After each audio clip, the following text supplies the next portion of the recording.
And what's the motherfucking deal, ladies and gentlemen, boys and girls of all ages? We're here for another opening day weekend with baseball. White Sox and Tigers. The White Sox are supposed to be one of the best teams in the American League. Far as they're not the best team in the American League. They're the best. I'm just gonna say they're the best team in their division. They're gonna be the best. They're the best team in their division, by far. Those Chicago White Sox, they are the best team in their division. They're not the best team in the American League. They will make the playoffs because the division is so weak. And I think last year coming along, the Detroit Tigers, showed a little bit of signs. I think they showed a little bit of a few signs. And hey, I like what the Detroit Tigers are doing right now. And we're going to see, man. We're just going to see what the Detroit Tigers is all about after today, man. And so here we go.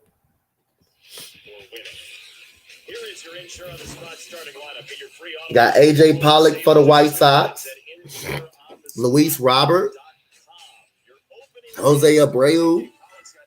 We got Osmani Grandal, Eloy Almedes, Luriano Garcia, Josh Harrison, Andrew Vaughn, and Jake. I forgot. I don't even know the other dude's name. My bad, y'all. And Eduardo Rodriguez, 13-8 last year for the White Sox, for the Tigers. As you can see, this four-seamer tops out 93, 94 miles an hour. The changeup, which is outstanding, is 85. His cutter, which he leans on, that's 88.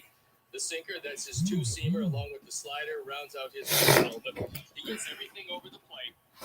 And they got him to be the anchor, the veteran presence on a young staff. Jose Abreu is like what he's seen of him. Eloy Jimenez hadn't seen a whole lot. So because he was with the Red Sox, our Sox haven't seen them all that much. They're going to get a big dose of them this year. And the defense for the Tigers, which is going to be much improved. Meadows in left, Badu in center. You got Austin Meadows. You got Robbie Grossman out there in right field. You got Jonathan Scope at second base, at shortstop, at second base. Guess what time it is, Uncle Steve? It's ready for the first pitch. First pitch of the 2022 season. We are so grateful. Eduardo Rodriguez coming to the plate. That is strike number one on Rodriguez. So AJ Pollock. And today's umpiring group presented by FTX, the official crypto exchange of MLB. Marvin Hudson behind the plate. Adrian Johnson at first, John Tom Payne at center, and Ryan Blackney. And that is a foul ball by AJ Pollock. So it's AJ Pollock. If you haven't heard, if you were on vacation for the last week and a half, the White Sox traded Craig Kimbrell for AJ Pollock. One home runs last year, one of his best power hitting seasons, and came in a Dodger uniform. So 0-2 to AJ Pollock. He just came over from the Dodgers.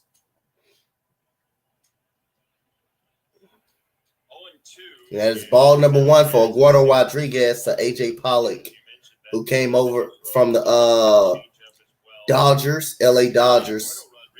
He's a pretty good hitter, power threat, can knock the ball up out of the ballpark. The Detroit Tigers may be a competitive team. They came on last year. Very good. And that is ball number two. That is a close strike right there. That could have been a strike easily right there. Side of the pitching rubber, and the reason is because he throws so many cutters into the right-handers. That one just off the plate, good call by Marvin Hudson, and the at-bat stays alive. In the outfield, they're playing Pollock straight away. And that is ball number three to Pollock. Brownsburg native Tucker Barnhart just shifted a little bit. I think they're going to be pretty happy with Barnhart behind the plate.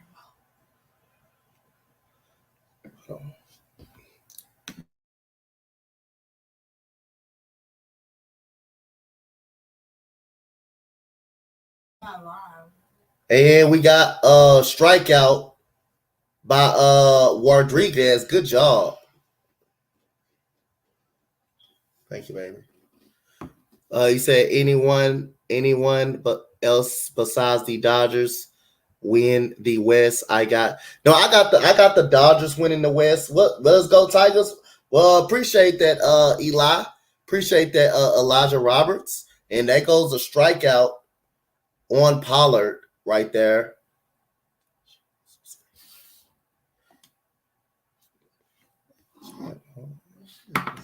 He was so much better at the end of last year. The strikeout rate plummeted.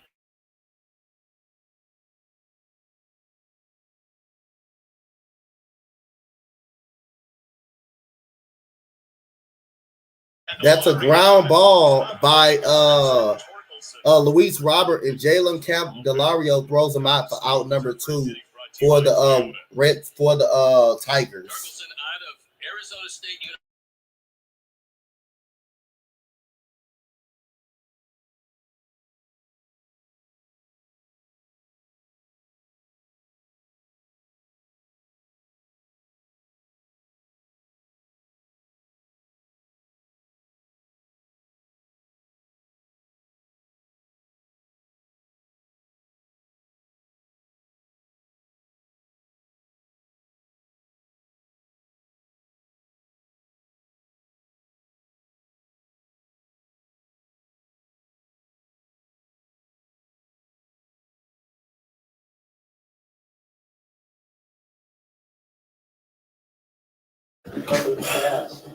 All right, so here we go.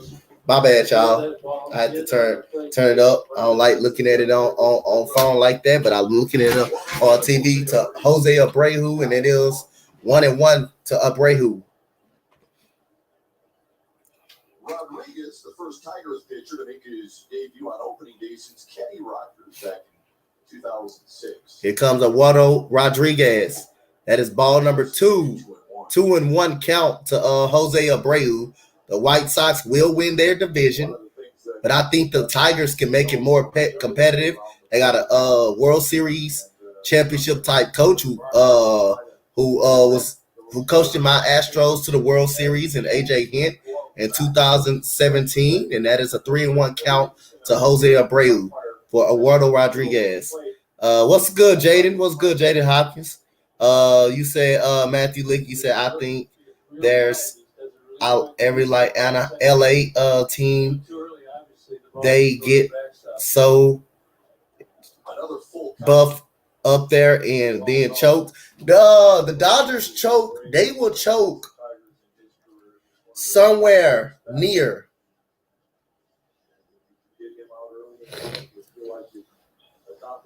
They choke somewhere near the second round or the first round in that type of area. And we got a 3-2 count, and that is a walk to Jose Abreu. That is a walk to Jose Abreu right there. Good job. Good patience by Jose Abreu.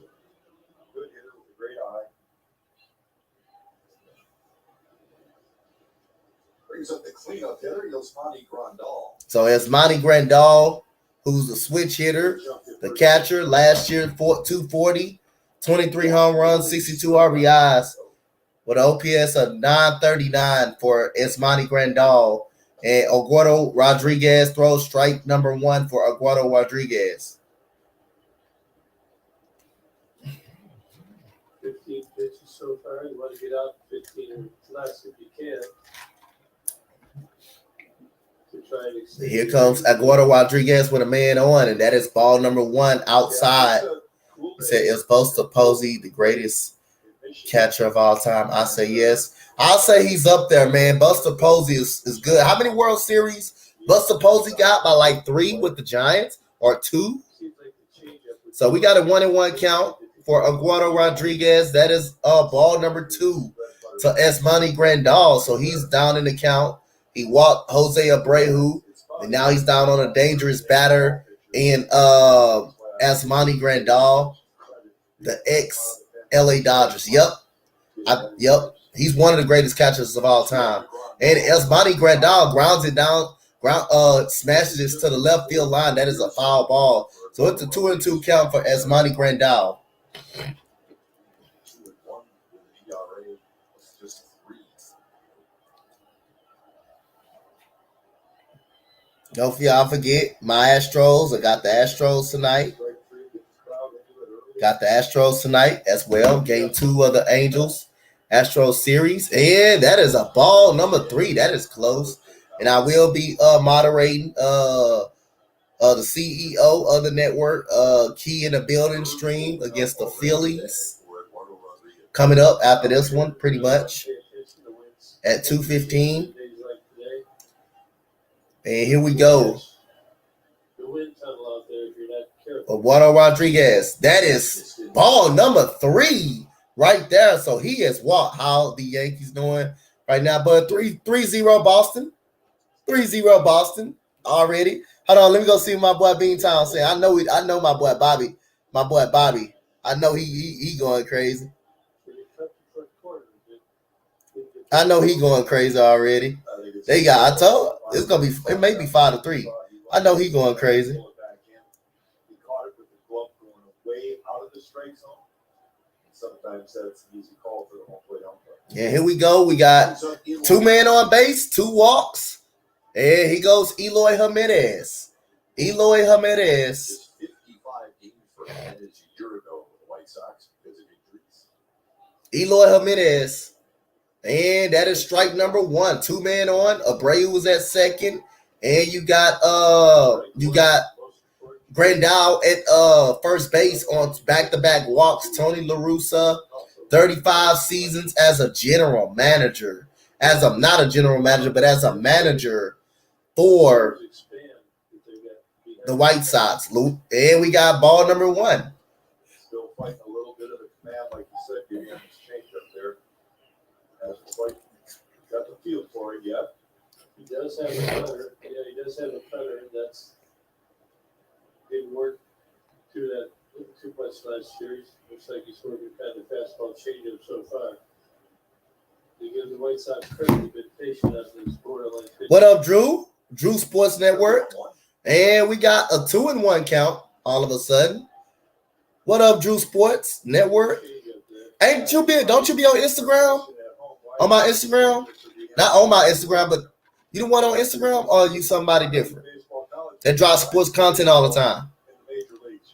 And here we go. We got a 2-1 count. So Eduardo Rodriguez struggling with command so far. That is ball number 3. So will this be a 3rd straight walk after getting the first 2 men out for Eduardo Rodriguez right now? Will it be the first? So you see the White Sox are grinding out at bats right now. And here we go. We got 3-1 count. Let's see, can he make a pitch or will? And that is a foul ball down the right field line, and that is a foul ball from Eloy Jimenez. 4 to 5 batters. One pitch away though, and in the inning, maybe quality pitch here. Maybe a ball on your infielders and ground ball.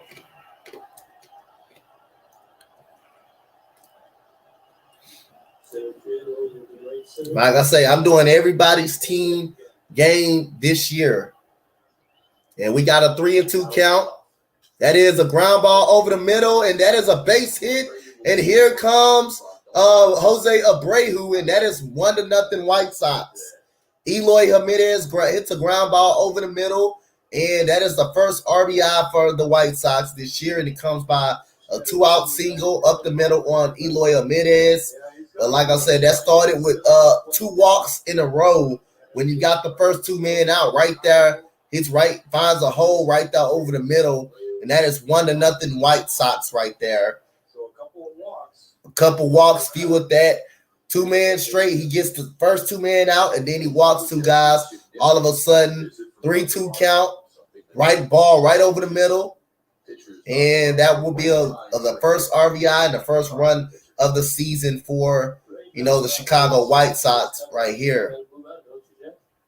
Yeah, you start the game all over. You've got 2 outs. Let's try to strand the runners right now. 1 run should not determine the outcome of the game. Here's Leury Garcia. Leury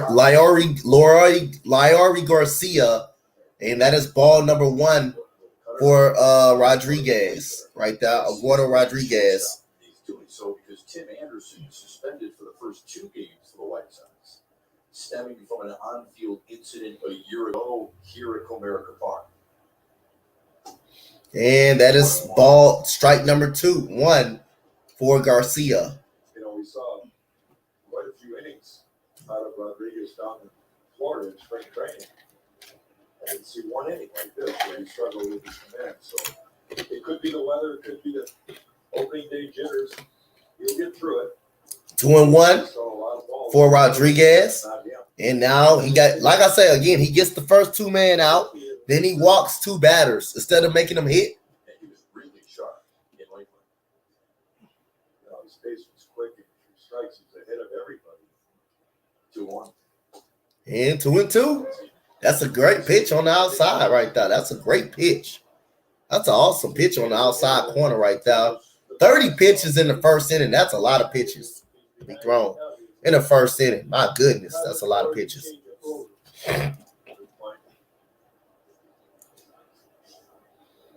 Now the 2-2. Hey, that's a strikeout looking. Good job of getting that batter, straightening the runners at first and second. First and third, here comes the Tigers. We got Robbie Grossman coming up.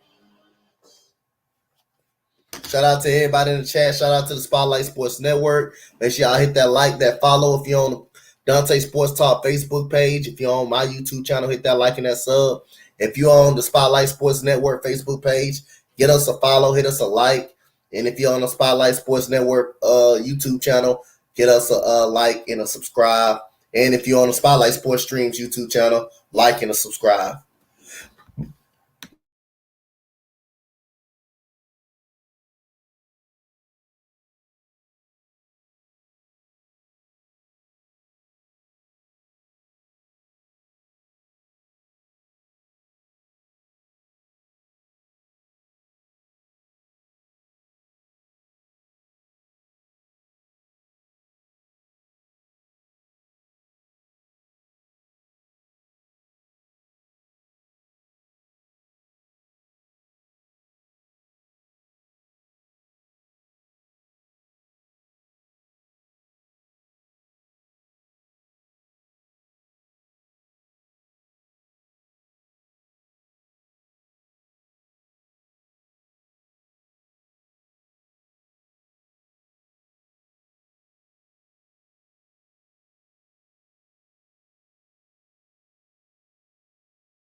And he goes in lineup: Robbie Grossman, Brian Meadows, Javier Baez, Candelario.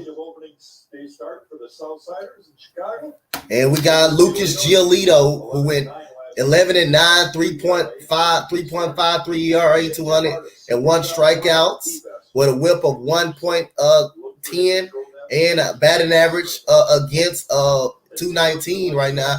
Key, what's up? Shout out to Key. That is the CEO of the Spotlight Sports Network, and I am the executive coach, Dante, of the Spotlight Sports Network. Shout out to Key in the building. She helps me out with a lot of things, man. Big reason, why I'm part of the grind, Dante and the Spotlight Sports Network grind, and my wife over here on the side of me watching. A year ago. Said, where's Damien? Where's Damien? His team. Hey, Max can be happy already, Keith. The Yankees down 3-0 already. And here comes the first pitch for Giolito. That is ball number 1 to Robbie Grossman, the ex-Houston Astro. They're down 3-0. Key in the building. Will be doing Phillies and Oakland Athletics opening day. And I will be up there kind of, keeping company and moderating the stream and stuff like that. And we got 1-0 count for Giolito. That is a curveball in the zone. 1-1 to Lucas. That's for Lucas Giolito. Lucas Giolito did good against every team in the National Baseball League, except who? The Houston Astros last year. Yeah, here we go. Straight up against Robbie here, the infield and the outfield. And that is 2-1 for Lucas Giolito. At least Robert shaded a little towards right field and center field. Those Giolito and the 1-0 count, you get me over break the ball. You see those veteran guys that got Jack's talking about. This is the big league. And here we go. We got if he doesn't hear again. 3-1. 2-1. 3-1 to Giolito for Giolito. Well, Marvin's consistent so far, and I think he's been spot on, actually. The majority of those pitches are just off the plate, and it's one thing to call those pitches later in the game after the pitcher shows he has that kind of command. And we got Giolito. That is a walk for Lucas Giolito right there. A leadoff man gets on for the Tigers. That is Robbie Grossman. Gets on. I had a good stream last night for my Houston Astros. I had a great stream last night. Man. I had so much support in that stream last night. I love it, man.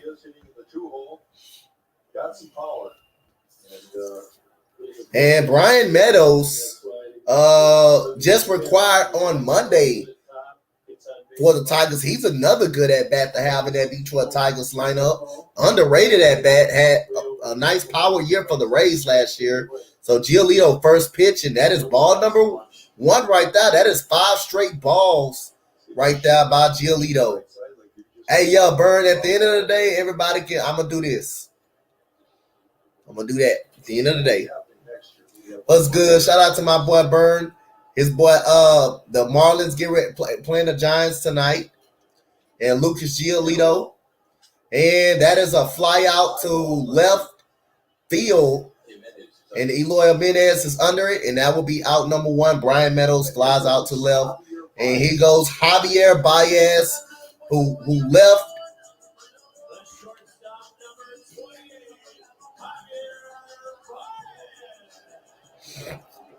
And Javier Baez walked in free agency to come to the Detroit Tigers. And here goes his first at-bat as a Detroit Tiger. And Javier Baez, 265 last year with the Cubs and the Mets. 31 home runs, 87 runs batted in last year for Javier Baez. He does swing and miss a lot, but he got a heck of a lot of pop in that damn bat. And we got Giolito throws ball number 1 to Javier Baez. I am feeling good about the Giants 3 straight times. Hey, you'll be all right, Burn. You'll be good, Burn. Shout out to my boy Let Him Burn, man. It's like one of my best friends, man. And here we go. We got Lucas Giolito. Oh, god damn. A swing and a miss by Javier Baez. He tried to take that mud to Florida. He tried to knock them. Look at that swing. That's a hard swing, too. That's how you know you're trying to, when you get a ball over the plate, you're just trying to hit it out of the park. And golly, he tried to hit that to Florida. That hard swing, he just trying to golf it out to Florida. Lucas Giolito, 1-1 count. Man, that is a fly ball to left, but that was way foul at the upper deck right there. And that is 1-2, and Giolito is up in the count. Like I said, I think the White Sox will win their division. I think they're going to win the division, but I think the Tigers are going to be better in that division, or probably have an opportunity to compete for a wild card. Remember, AJ Hinch knows what he's doing. He's a World Series winning coach with who? These Astros right here. I say, don't care what nobody say. Astros are great. My Astros are a great team, man. Astros are a great team. I say, everybody keep bashing us about cheating in 2017, But don't act like Boston didn't cheat. Don't act like Boston didn't cheat with the watches. Everybody cheated before. That was way in 2017, and the Astros continue to do what they do and win. And here we go. That is strikeout by Lucas Giolito. So that's his first strikeout as a Detroit Tiger. 2 away. And here comes Jammer Candelario. Participating Arby's location tomorrow. Receive a free small order of curly fries.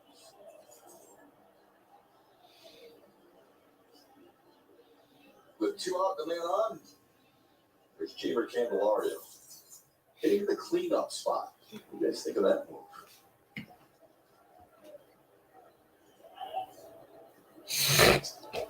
Jammer took a little while to get going in spring training. His first hit, though, was an opposite field home run. And we got Candelario with a man on.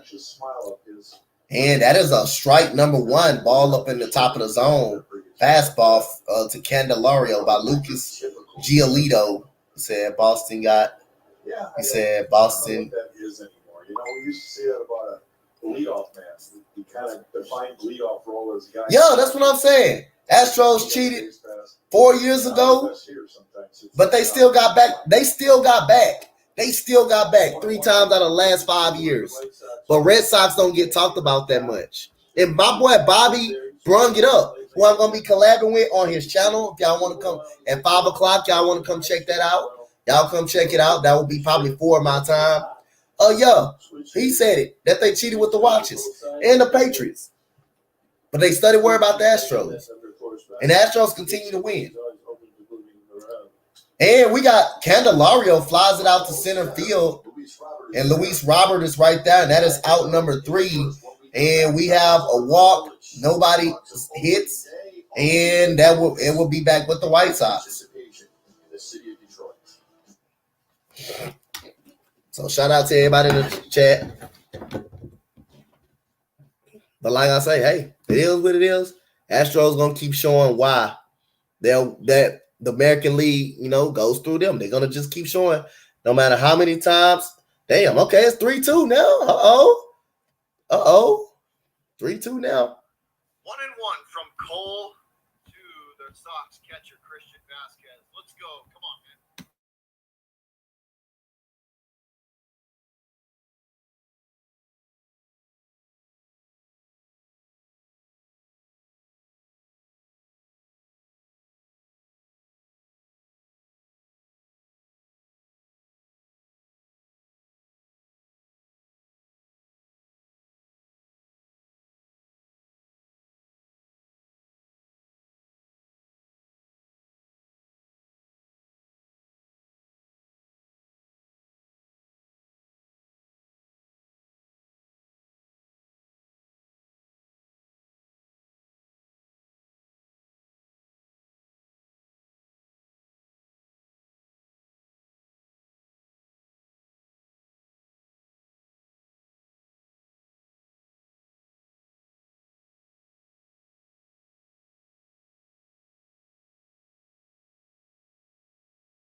This is Josh Harrison. The whole family event that takes place down here. Yeah, it's just wonderful. It's a celebration, really, of friendship. Josh Harrison is at the plate, and that is ball number 1 for Eduardo Rodriguez right there. Getting out and enjoying baseball. They said they cheated us versus the AFC. So, Hey. Chris, you're really involved in the Tigers. Everybody knows about that. But And that is ball number 2. So Eduardo Rodriguez struggling with his command. Framber Valdez, man, shout out to him. That dude looked amazing last night for my Astros. He looked amazing last night.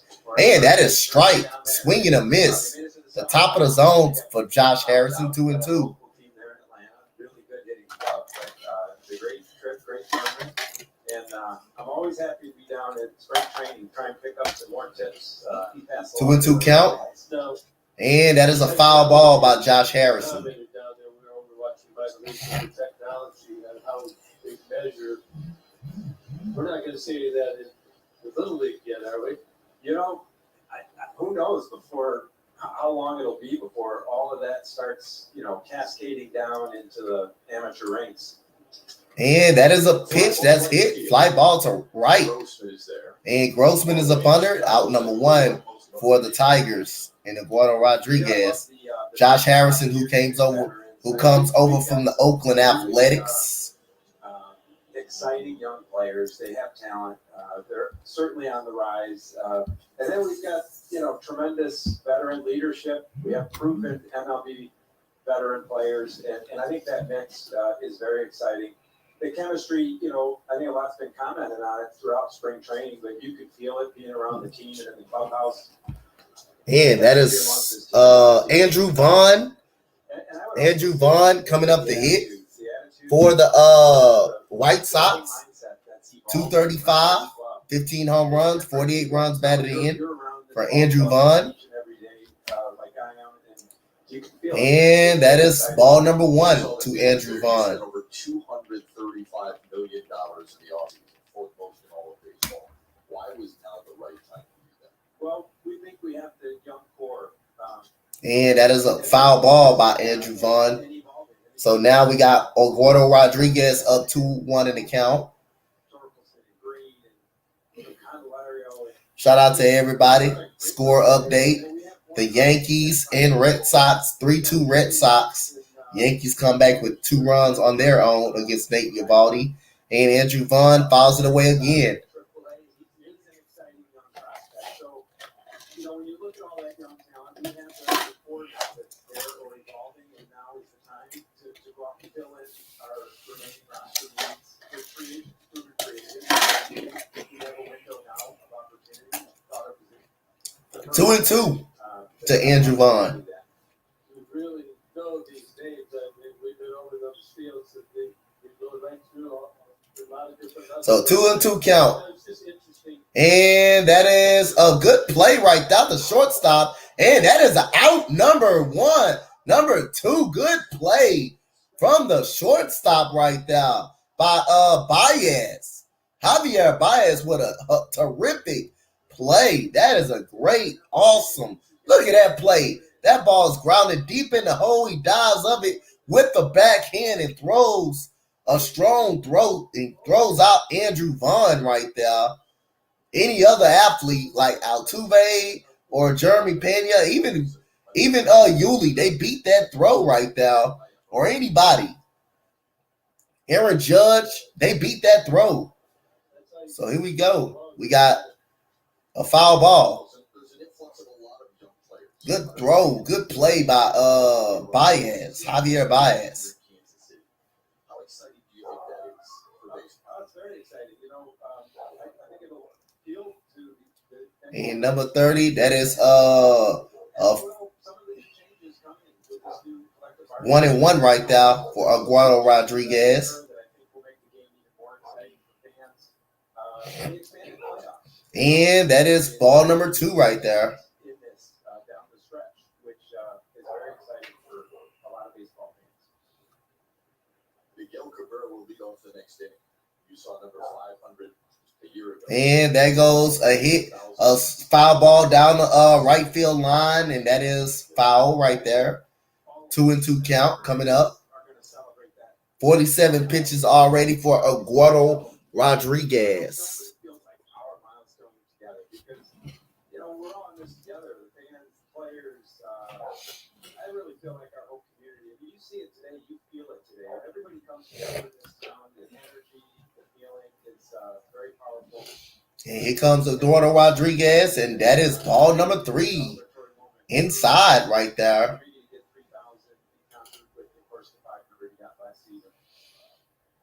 That first big signing for Chris Ilitch, the Tigers, is on the mound. Eduardo Rodriguez, he is all around the plate all afternoon, but he is barely missing on some of those pitches. It's 3 and 2 to Jake Burger, who's playing third base, the injured Yohan Moncada today. And that is a hit down the right field line, and that will be going into the corner. That's a double right there. Has a 2-out double. And we go back to the top of the order. You run 12 companies today. It's your 90 day out here. That is like a curveball hung up in the zone, and he slaps it the other way right there. Good job right there by the number 9 hitter. That's the first baseman who's taking Moncada's spot, Yohan Moncada's spot right there. And here we go. Back at the top of the order, and A.J. Pollock struck out the first time.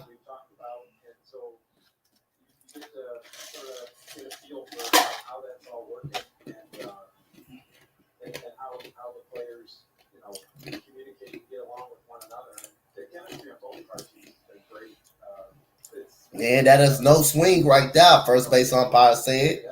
So it's 0-1 for Eduardo Rodriguez. Eduardo Rodriguez gets down in the counts. He's been getting down in the counts in these at-bats. He has 26 strikes, 24 balls. That's 50 pitches total. That is not good for Eduardo Rodriguez. That is struggling with his command. And that is a swing and a miss by A.J. Pollock.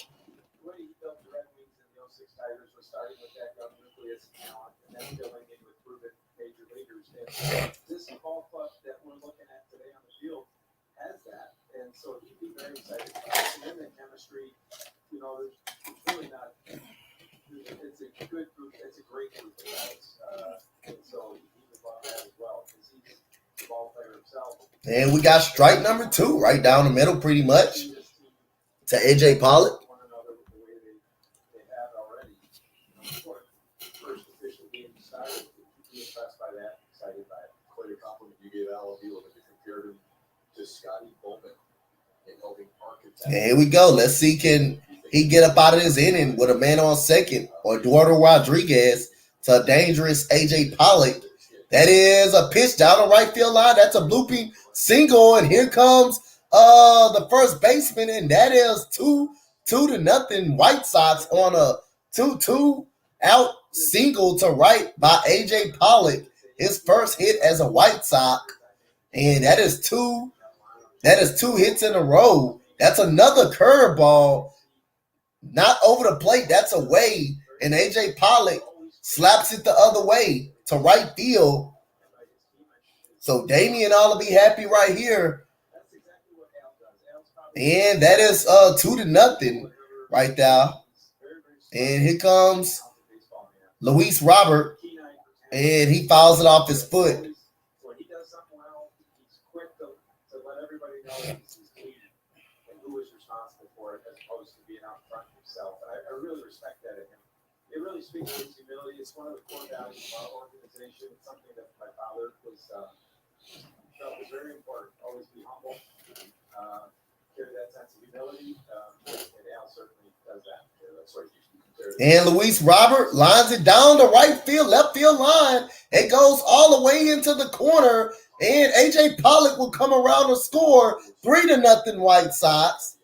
That is 2 doubles and a single in the inning with 2 outs. So all of this damage basically coming with 2 outs. And here comes the pitching coach, and A.J. Hinch is on the phone. So when you're on the phone, you know what that means. They're calling to the bullpen already. And Luis Robert, that was a pitch that was inside on the hands, and he grounds it to he lines it down to left field line, and A.J. Pollock scores easily from first base.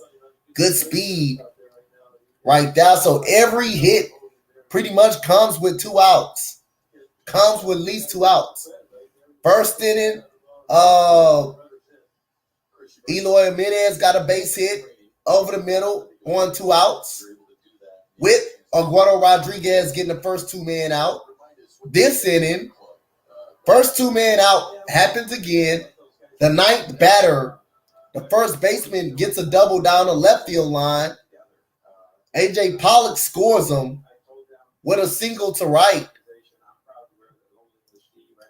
And now Luis Robert hits a double to left in the left field corner, scores AJ Pollock from second base. And we got Jose Abreu swings and miss right there at the top of the zone. So all of the runs comes with 2 outs. All of the White Sox runs came with 2 outs. So good 2-out hitting for the White Sox right there. So we got Luis Robert at second with Jose Abreu on base. And that is another swinging and miss right there. That would in the zone for Jose Abreu. He normally don't swing and miss in the zone right like that. So it's 0-2. Let's see, can Eduardo Rodriguez get up out of this inning right here and keep Jose Abreu from scoring Luis Robert.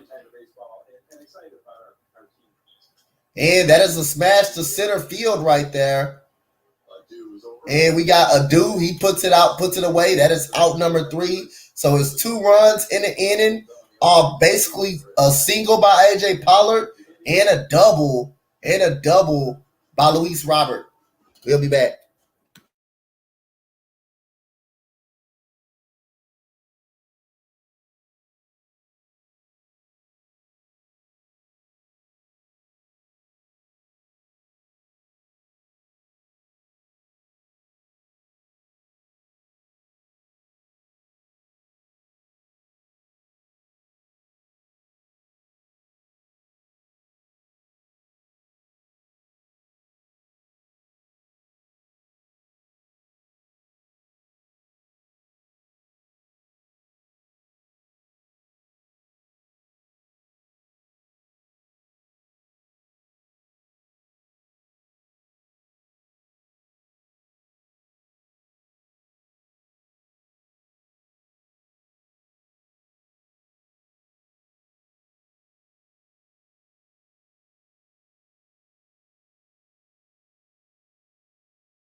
And here we go. We got Miguel Cabrera coming up to the plate. 256 last year, 130 games, 15 home runs. And Lucas Giolito with a 3-0 lead. Lucas Giolito with a 3-0 lead. That is strike number 1 to Miguel Cabrera. He's been playing for a long time. Won a World Series with the Marlins, Florida Marlins. That's the young Miguel Cabrera. And that is strike number 2 for Lucas Giolito.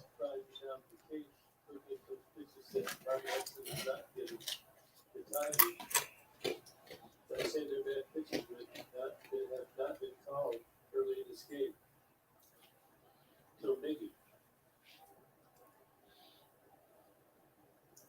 And that is ball number 1 right there to Miguel Cabrera for Giolito. Cabrera's hitting 5th in this Tigers batting order today. It's the first time that's happened since 2008. His first year with Tigers. Playing straight up, here's the 1-2. And 2-2 for Cabrera. In that game, those years, I don't know. You don't. Didn't mean to stump you. I feel great. What was the question? Who hit in front of him in 2008 when he was first-year Tiger? He batted 5th in the lineup. Victor Martinez won the weekends. Yeah, Victor. I'd say usually hit 3rd, right? Gives the 2-2. That is 3-2 to Cabrera. Now from an 0-2 count to 3-2 all of a sudden.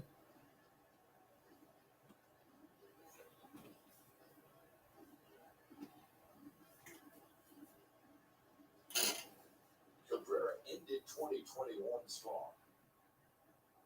Hoping it carries over to the early part of 2022.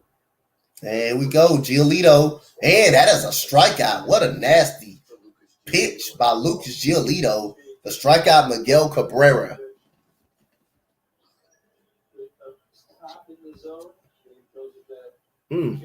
Change up. Right there in the zone, right there. Circle change up. That's a great pitch by Lucas Giolito. It's an impressive statistic. Lucas Giolito on that. Here comes Jonathan Scope coming up. 278 last year. 156 games. 22 home runs. 84 runs batted in. And we got ball number 1 from Lucas Giolito.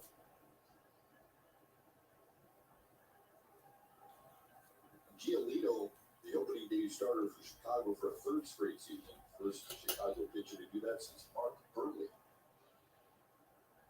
And that is strike number 1 on Jonathan Scope, swinging a miss.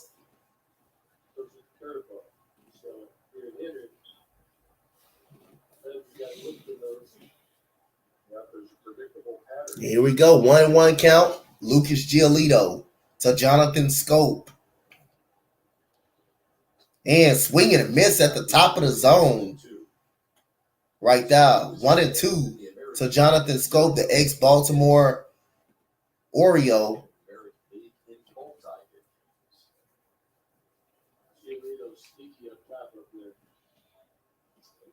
Here we go. 1-2 count.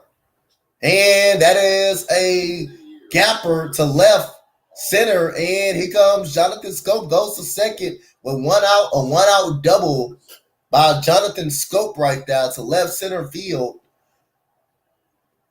And Tigers have their first hit of the season. That comes on a hanging breaking ball that lands right over the middle for Jonathan Scope.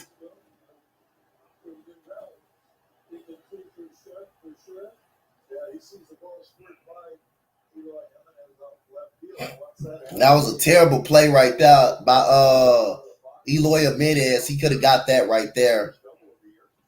So the first double of the year.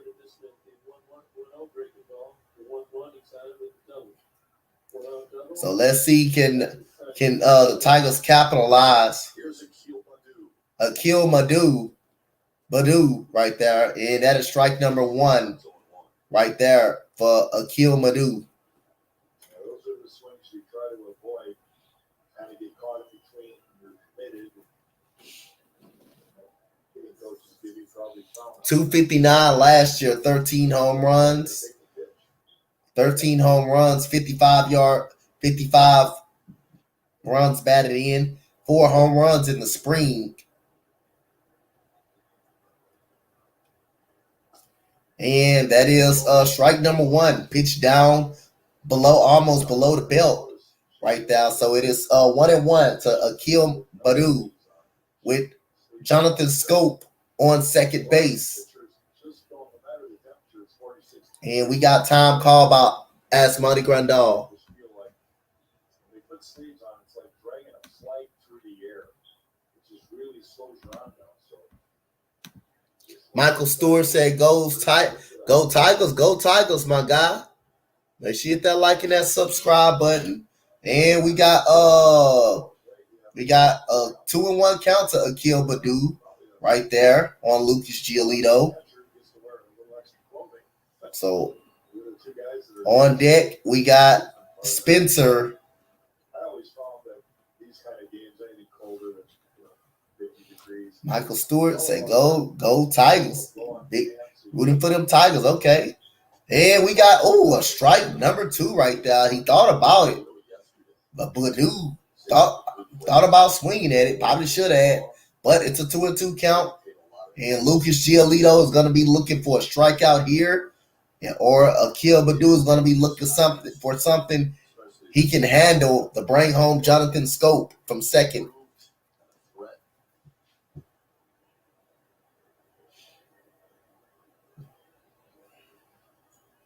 Now the 2-2. 2-2 count, and that is a swing and a miss. Yep, that is a swing and a miss. And Akil Badu goes down on strikes. Lucas Giolito. So commercial break here, guys. So here comes Spencer.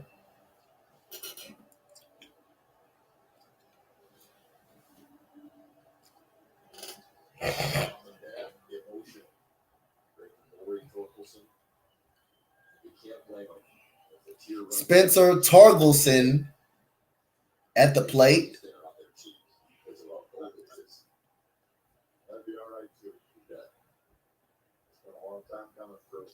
And he swings and missing at that. Spencer Torgelson. Yeah, this is an indication of how quick this kid's bat can be. He's got a power swing. Strong hands, reminds me of my partner up here. Last year in the minors, 267, 30 home runs, 91 RBIs. Pretty decent, pretty good. And that is ball number 1 on the inside of Spencer Torgelson. And he uses the whole field. That's a plus for a guy like him. He's not strictly a power guy, even though we saw that in college where he broke Barry Bonds' home run record. And here we go. The whole field. He's not afraid to go to the right side. And the 1-1, he pops it up. And that is to Jose Abreu. And that is out number 3. And now we will go to the 3rd inning. So you got a 1 hit. Nobody scores. And we go to the 3rd inning as Monty Grandal leading off.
And here we go. We got Eduardo Rodriguez over here.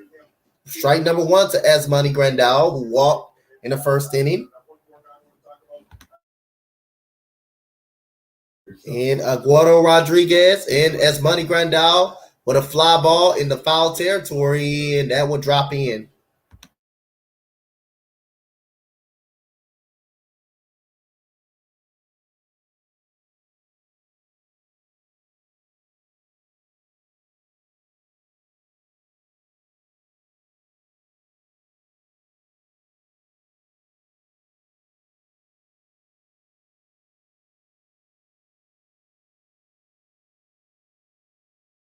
And here comes an 0-2 count for Asmani Grandal, and that is too high for Eduardo Rodriguez. But to Trent's point, they're going to miss Andrew Chafin. They're going to miss Kyle Funkhauser. And that is, a 2-2 count. That is close right there. You're gonna have to have somebody with a little length, or is he gonna go one here, one there, and one there? Yeah, you got 10 games starting. So 2-2 count for Eduardo Rodriguez. That is ball number 3. Yeah, he's struggling, man. He's struggling big time with his command. He's got a lot of games playing in a row and a bullpen that's missing a couple of the key ingredients, along with Bruce Drew Hutchison, Ronnie Garcia. And that is a pop-up right there to right field. And Robbie Grossman takes it away. That is out number 1 for Eduardo Rodriguez. Good job by Robbie Grossman.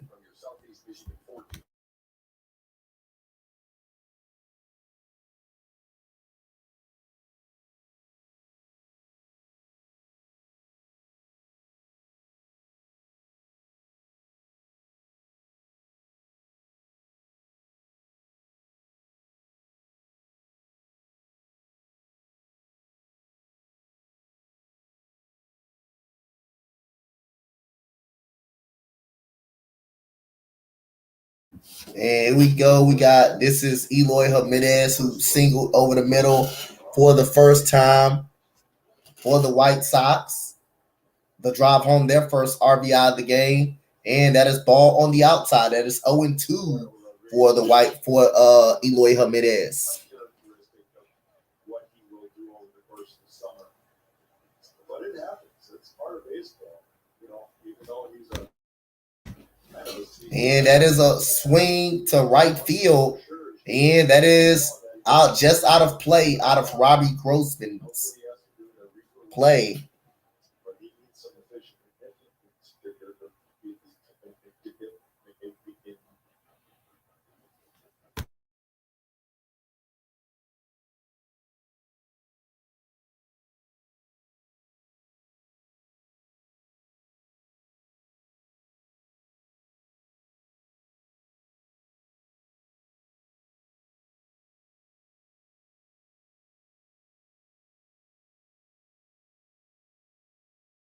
And here comes Eloy Jimenez. 2-2. And he launches it to right field. It is driving.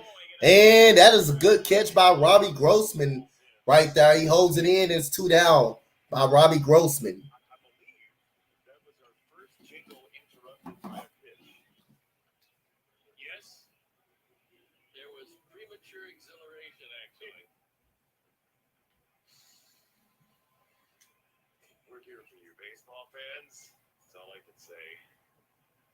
2 down for Leody Garcia. Well, Here comes Leody Garcia. I know it's kind of gone up, and now the mist has started. Not the fate of the mist. And that is strike number 1 to Leody Garcia. Very little person. There's the wow.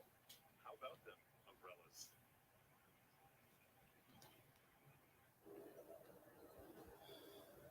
he needs us out here. And here we go. We got a check swing, and that is no swing by Leody Garcia.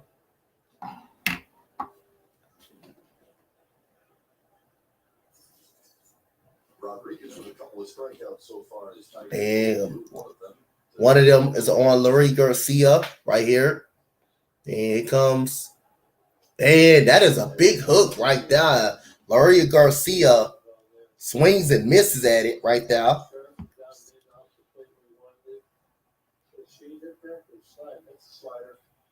See the spin on the ball, it's down, he threw it back pitches. And here we go. And that is a ground ball to short. And that is Javi Baez. Throws out Lurie Garcia. And that is a 1-2-3 third inning. And here comes the Detroit Tigers coming up. And that is the first 1-2-3 inning by Eduardo Rodriguez. Commercial break. We'll be back.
And here's the leadoff batter coming up to the plate. That is Robbie. Is this Robbie Grossman? Tucker Barnhart to lead off the third. 7 home runs last year. And it's raining out there. Second round pick to Cincinnati for a 2-time Gold Glove catcher in Tucker Barnhart. And here we go. We got Tucker Barnhart at the plate. And he swings it and it hits to right field to left field. That is a foul ball on Tucker Barnhart. So the rain is coming down to Detroit in Comerica Park right now.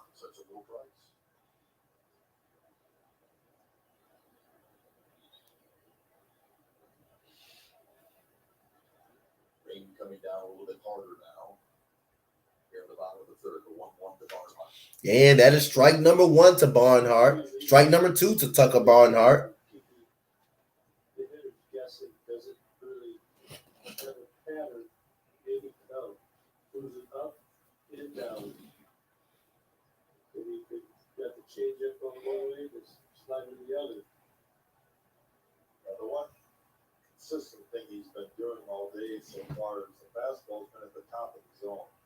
And that is 2-2 to Tucker Barnhart for Lucas Giolito.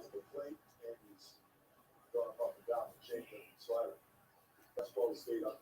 And he can't throw the upper 90s. Things are going good. He can reach that. Yep.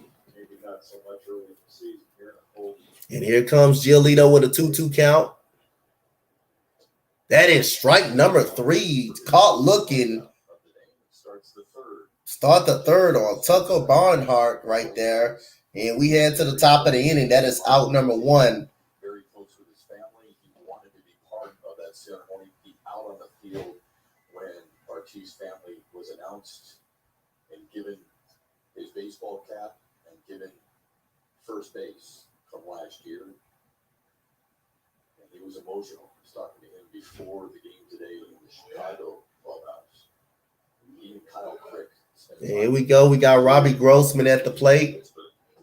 And swing and miss by Robbie Grossman.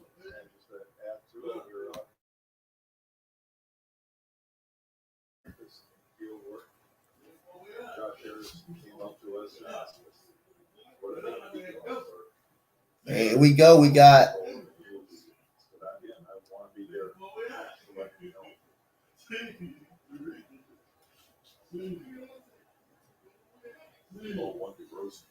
and that is strike number 2 to Grossman, Robbie Grossman. So it's 0-2 count.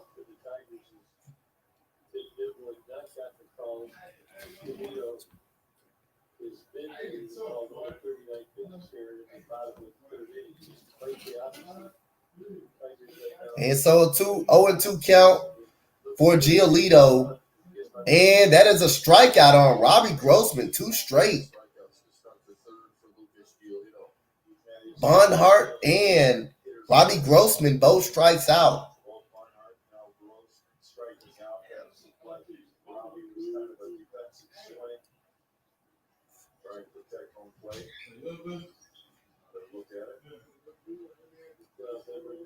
Oh, he swung at that way too goddamn late.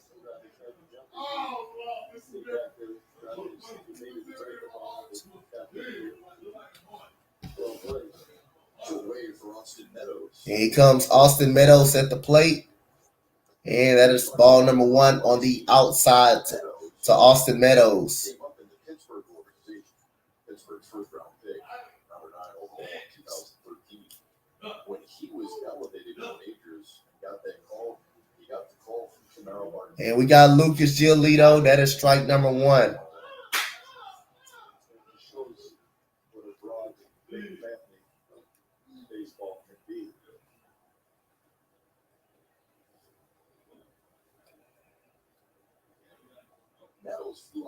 So we got a 1-1 count to Giolito.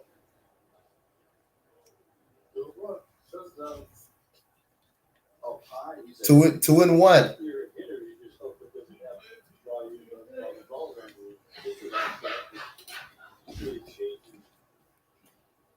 That's quite different. It's not like shadows are on the field. There's a few out there in right field with the light tower. And 3-2 to Austin Meadows, the ex Tampa Bay Devil Ray.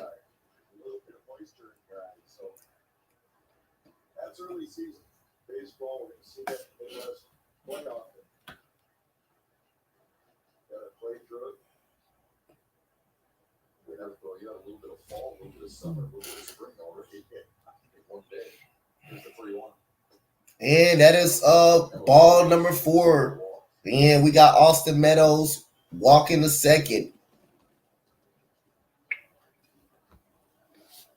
Welcome back. Weekend's flash sale presented by Chevy starts right now. Score half-off tickets for select April and May weekend games. Don't miss the Rockies, the Orioles, and a whole lot more. Confidence Sunday at midnight. Go to Tigers.com/weekend right now. Rockies signing Chris Bryant in the offseason. And here comes Javier Baez with a chance to put the Tigers on the board with one big swing, and he swings right there. That is a foul ball.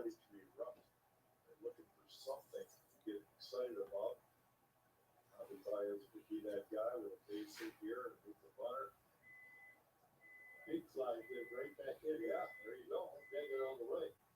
Had 31 of those a year ago.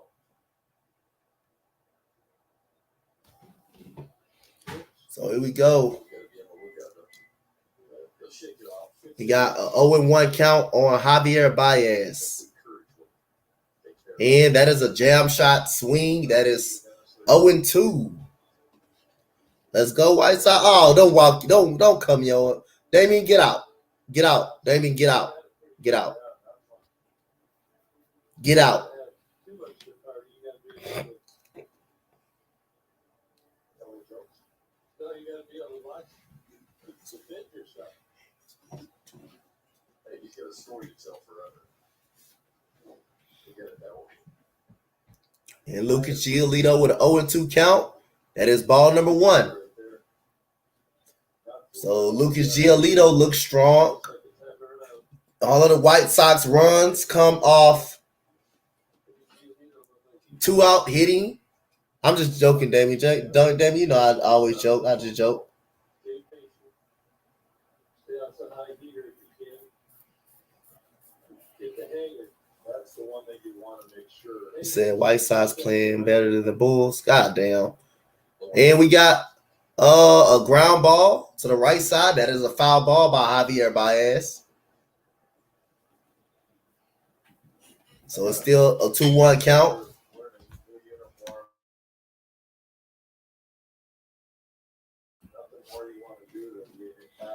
So Lucas Giolito try to finish off Javier Baez with Austin Meadows on first base. A great defensive play at shortstop. Probably got excited for that.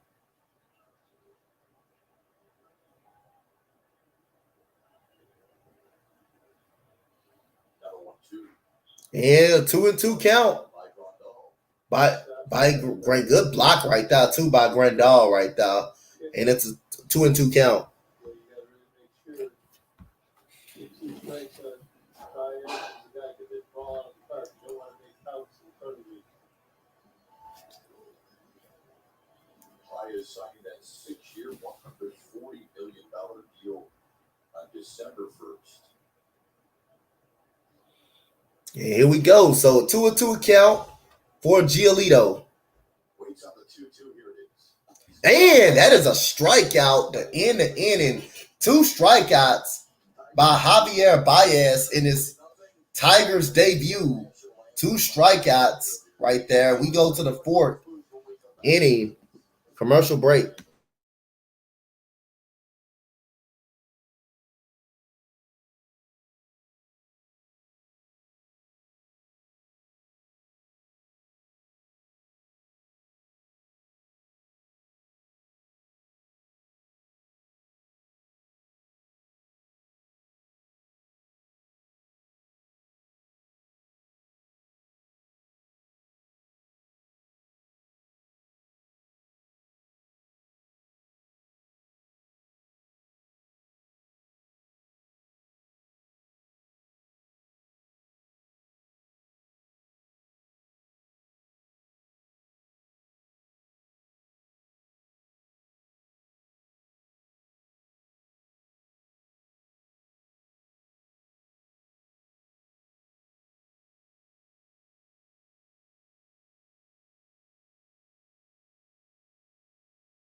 And there goes the first pitch out to at the center field, and that is out number 1. Josh Harrison flies out to center.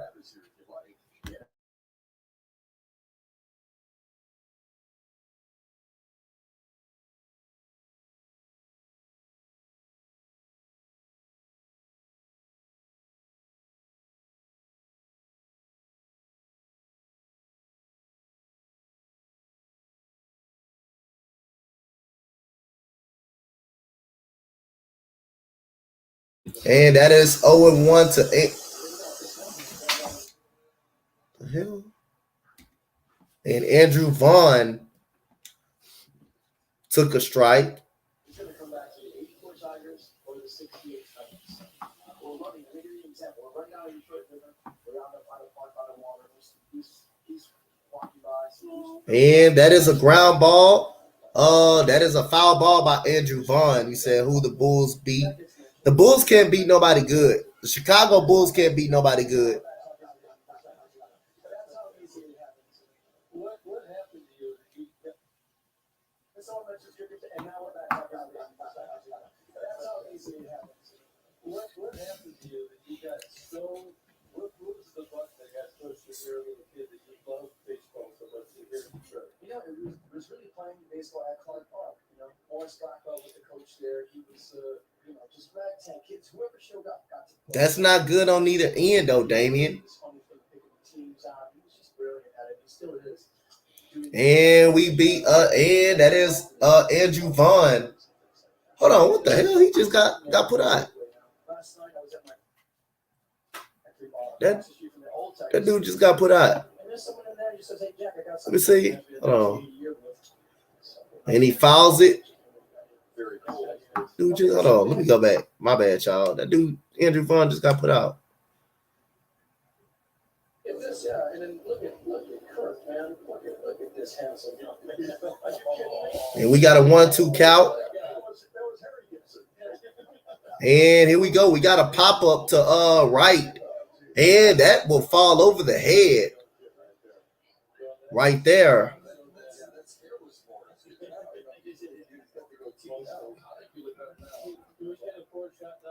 Just look at the hairstyles now. Okay, right There's that. Blackjack. Now, yeah, where's Kurt? There we go. Dude, that's something. Nice. Yeah. Well, anyways, the stats here. Yeah, you came in 79. You didn't go up to 79. For some reason, I thought it was I got a couple pounds at the end. The first year was 80. And Andrew Vaughn at the plate right here. 77, but I didn't do anything positive until 79. And he hits it to center field. And that is Badu makes a play. And that is out number 2 for Badu.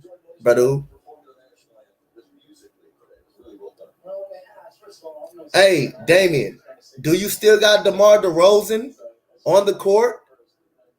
Answer yes or no. Do you still have DeMar DeRozan on the court? Do you still have Buka on the court? Did you have Alex Caruso on the court? Did you have Zach LaVine on the court? And we got a pop up out of play right there. This guy had a double.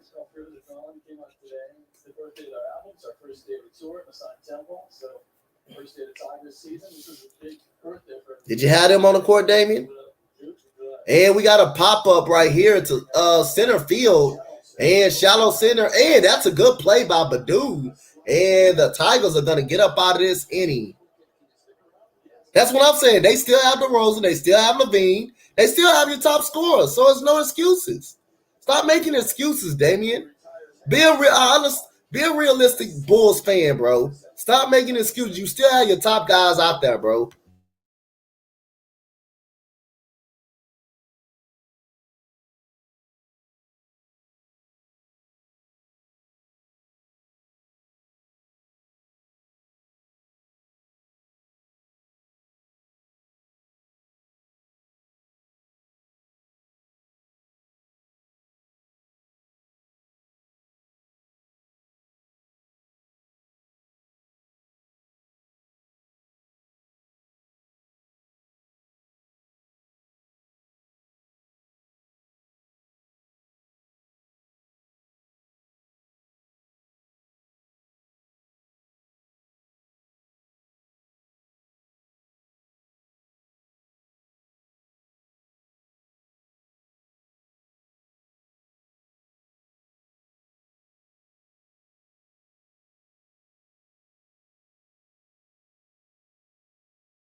But Damian, I'm not making no excuses for Miami. Like I say again, I'm talking about the Bulls. You're making excuses because you said y'all been unhealthy.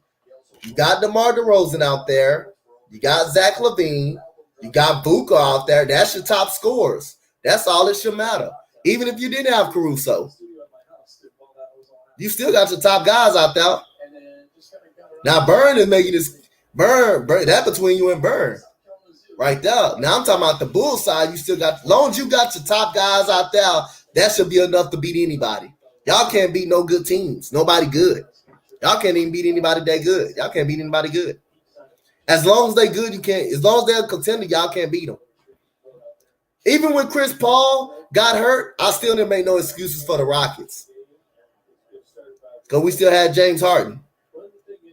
Even though that was probably the turning point of the series, but we missed 27 straight shots. So I can't make no excuses for how many opportunities we had to win the game, to beat Golden State. But you're making excuses because you say you're unhealthy, which is missing Lonzo Ball is a big part of the team, and Alex Caruso. But you got Alex Caruso back, and you've been had Lonzo Ball, and you've been had DeMar DeRozan.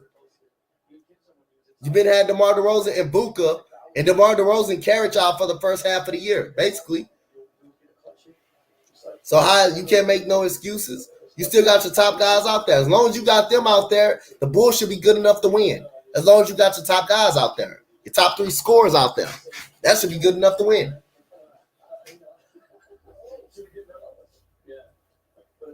I don't know how you can make excuses. And we got a wall. Oh, that was a strike. That looked like a ball right there. And that's Jammer Candelario right there. Yeah, that's what I'm saying. You got him who's been carrying. And you had Zach LaVine. And you had Buka basically the whole year. And that goes a pitch that's crushed right there. And that is caught right there. That's Luis Robert on the catch right there to right center right there. Good smash though by Candelario. That is 1 out.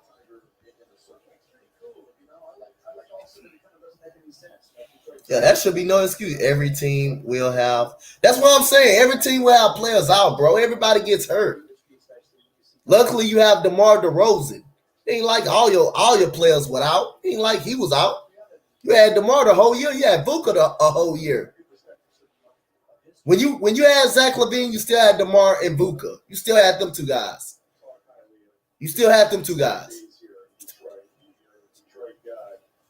And we got a strike number 1 to Miguel Cabrera.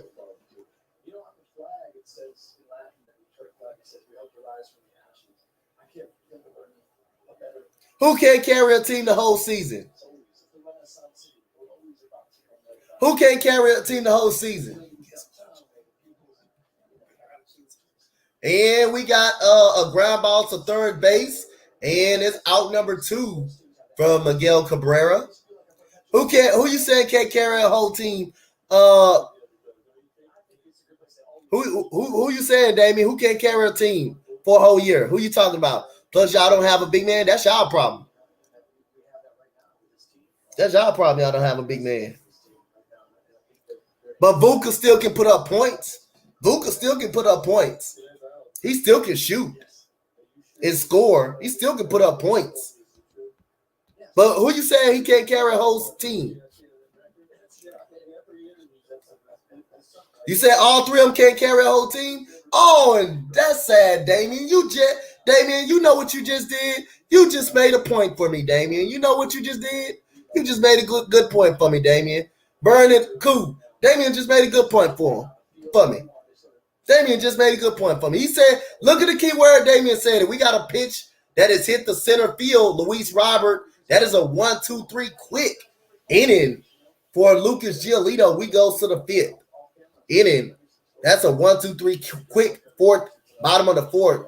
And we go into the 5th. The White Sox coming back up the bat 3-0 for the White Sox. Commercial break. It goes to the 5th inning, 3-0 White Sox.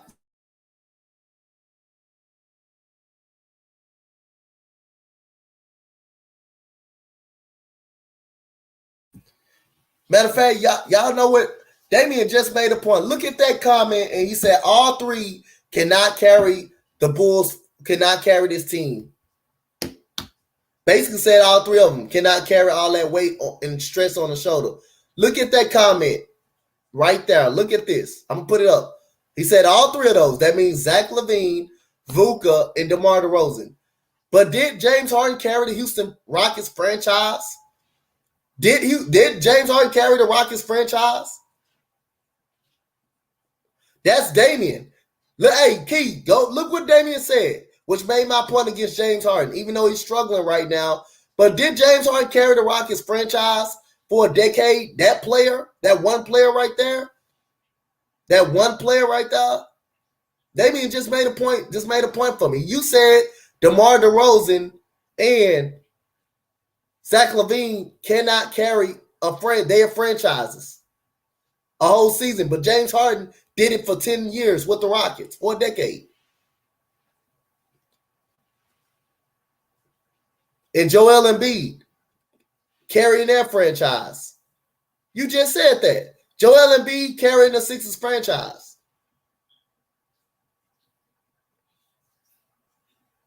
If it wasn't for Joel Embiid, Sixers wouldn't be that good. But you just said, Damian, DeMar DeRozan and Zach LaVine and Vuka can't carry that franchise, which is, I do agree with you on that one. But James Harden can carry the Rockets franchise. That's all you can say, that James Harden can't carry in the playoffs. DeMar DeRozan can't do it either. He can't do it either. But did James Harden carry the Rockets to a Western Conference Finals his second year with the Rockets? Did he do that? Yes, he did. Did he help carry us to the Western Conference Finals against Golden State? Yes, he did. Did he help carry the Thunder to the NBA Finals his third year? Yes, he did. He has done way more than DeMar DeRozan and Zach LaVine put together. Yes, he did. So to say he hasn't done nothing, you can bash his playoff appearance, Damian, but DeMar DeRozan has failed in the same aspect. In the same aspect. Not even getting close to what James Harden has gotten to. So you can bash him all you want. Yeah, you can bash him about his struggling, but I'm going to shit on DeMar DeRozan. No, he didn't. He didn't carry a Toronto franchise. Don't you forget he had Kyle Lowry. Yeah, he did have Kyle Lowry there too. You ain't forgot about that. He had Kyle Lowry there too. He had Kyle Lowry there to help him out. He had Kyle Lowry. No, he didn't. He had Kyle Lowry. No, he didn't. Harden. Who didn't Harden have besides Chris Paul? Who did Harden have? I can name you who Harden had. And we got AJ Pollock shoots it to the gap, and that will be off of the wall, and AJ Pollock will have a leadoff double. Now DeMar DeRozan haven't won no damn chip, Key. Hell no. He hasn't gotten close. He hasn't gotten close. He didn't get close to winning the championship. He got embarrassed by LeBron James every single year. He got embarrassed by LeBron James every single year. He got embarrassed. Got embarrassed and beat on every year. He got embarrassed by one guy. He got embarrassed by one guy.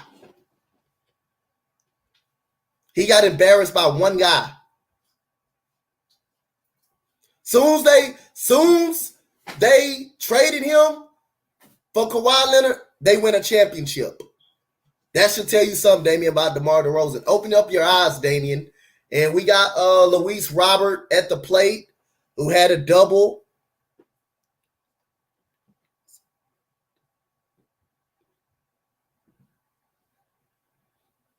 Hey, Harden is not. I'm just speaking on the Rockets' behalf. And we got a ground ball over the middle, and Luis Robert is going to be safe. That is an infield single. So we got 2 men on, nobody out.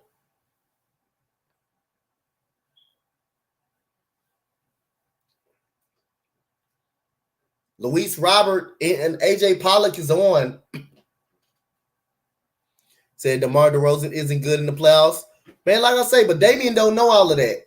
He just a Harden hater. He just want to bash Harden.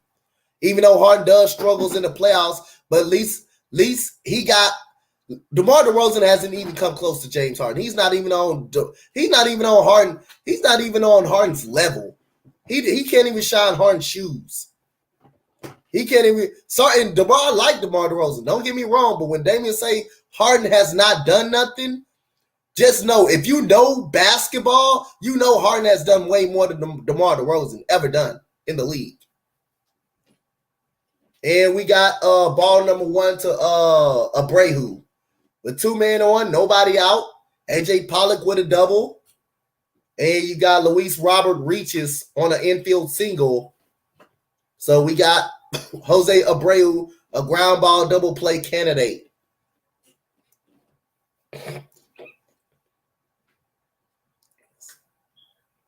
And everybody has playoff failures. Everybody has playoff failures.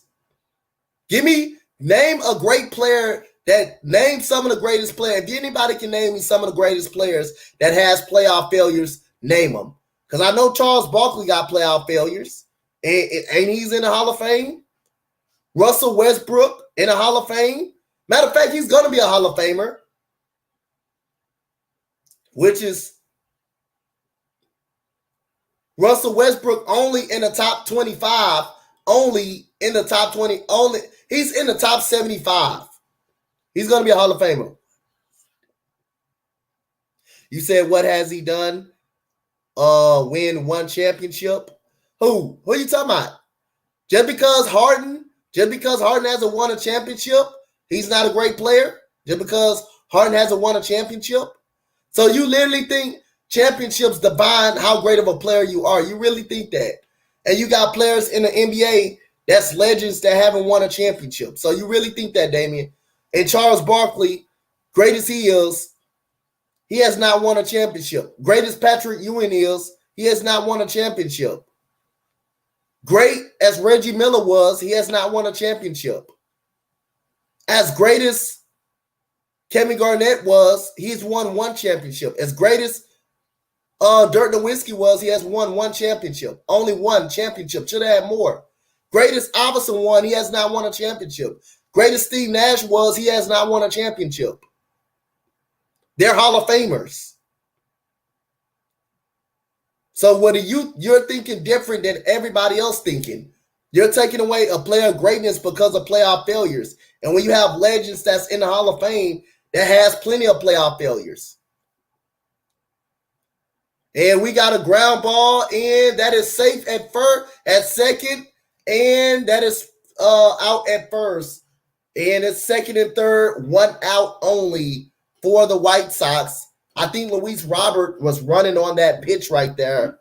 I think it was a double steal right there. So that took away a double play ball. So another opportunity to score for the White Sox.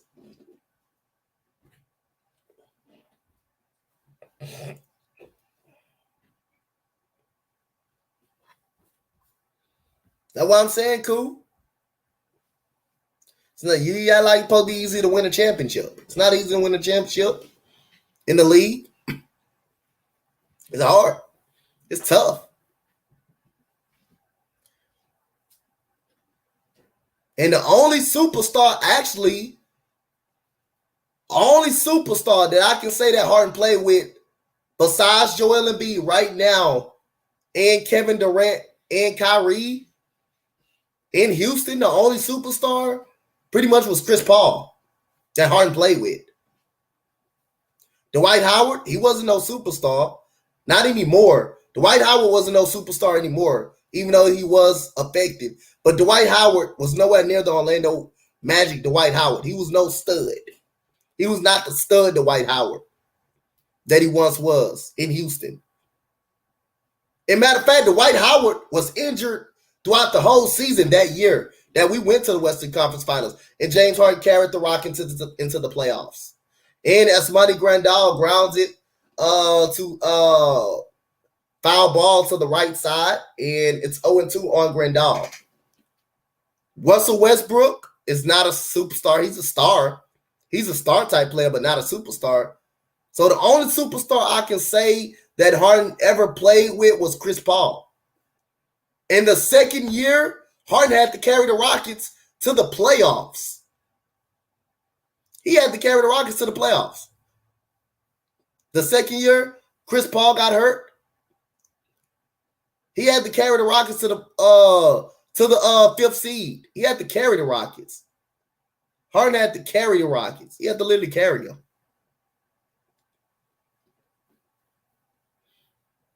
Ah, shit. My shit finna go out. Yep, my stuff finna go out, y'all. My stuff finna go out. My stuff's going slow.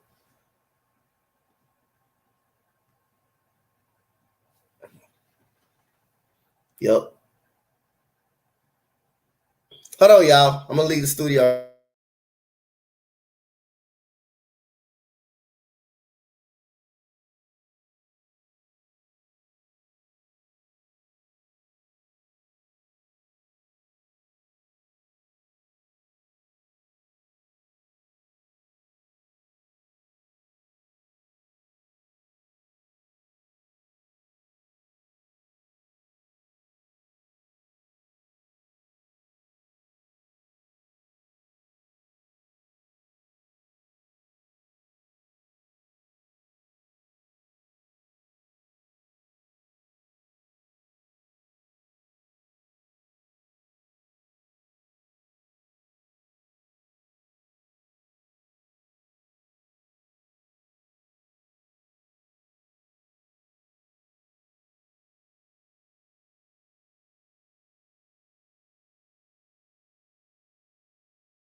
I'm back, guys. My bad. My internet went out, but I'm back. I'm back. I'm back. I'm back. I'm back. I'm back. I'm ready. And who we got? They didn't score. The White Sox didn't score that. Who just did? And we got Spencer Torkelson at the plate for the White Sox. My bad, y'all. I'm back. So they didn't take it home forward. And that is so Lucas Giolito went out of the game. But yeah, Damien, Damien, I'm saying, man, like Damien, you gotta get better, man. You can't get away with all them passes, Damien. You had Robert Ory, and you said you put Robert Ory in this category. Go back and look at the players he all teamed up with to win that champ.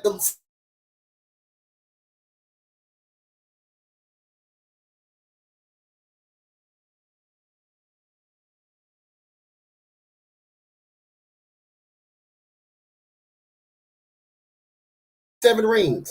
And we got a high fly ball, shallow right.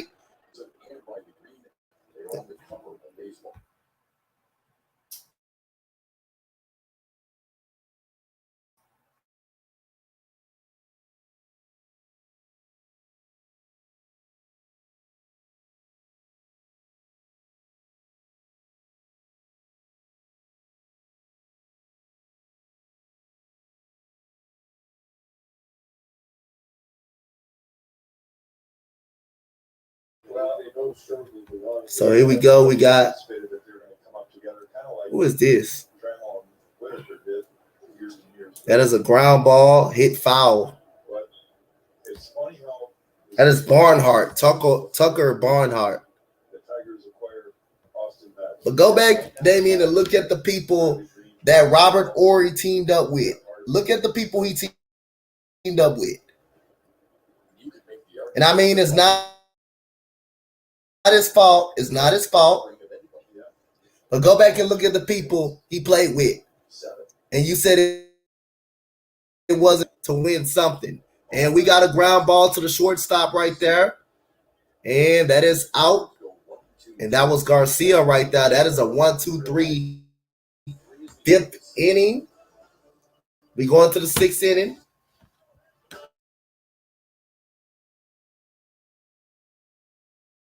It's always going to be hard, man. Nothing's going to be easy. You said it wasn't easy. It wasn't hard. But yeah, everything is always going to be hard, bro, no matter what you do. It's not, you think they had an easy road to a championship? They didn't. They'll tell you, the players will tell you, they didn't have an easy road to a championship. I didn't have an easy road leading my little football guys to a Super Bowl.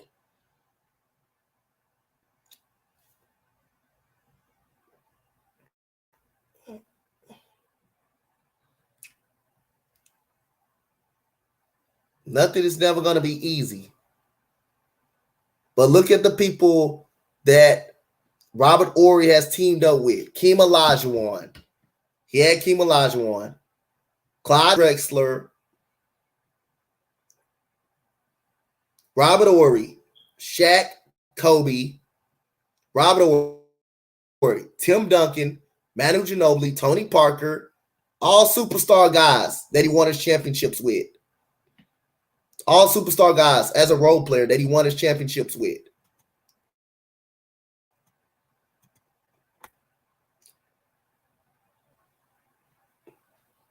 Facts are cool.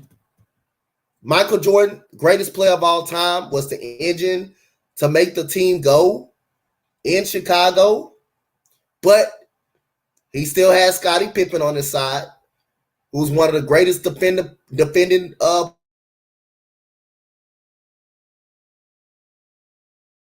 players. He still had John Paxson. Horace Grant helped him out.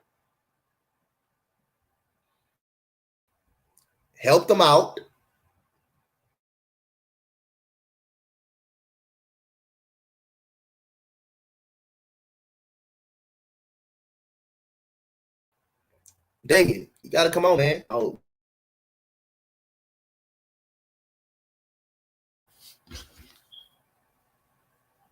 In the Chicago lineup, Leori Garcia will lead. so we got Leori Garcia will lead off for the Chicago White Sox. Get out of that little bit of a messy. And this is Hutchinson on the mountain. And Leori Garcia, that is a great diving play by the first baseman by Torkelson. Spencer Torkelson. Boston is up 4-3. Okay. Yeah, tell him, Key, he not winning this battle. Damian not winning this.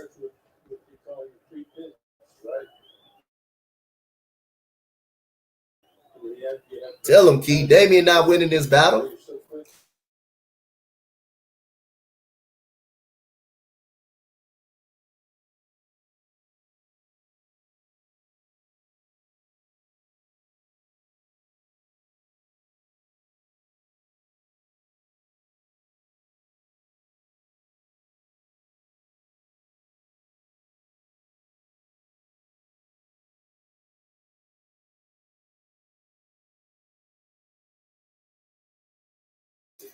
At about 2:15, I believe. And I will be up. I'm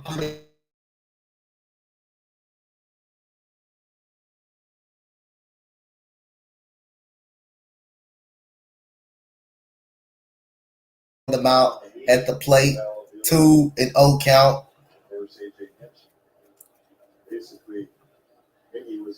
And Josh Harrison grounds it to the third base line, and that is a foul ball for Josh Harrison.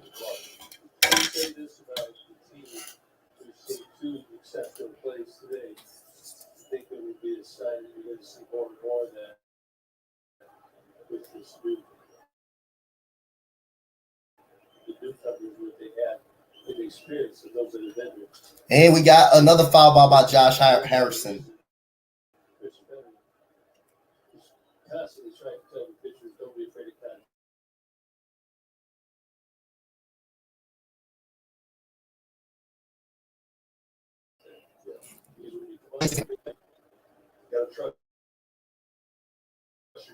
And we got a pop-up by Josh Harrison.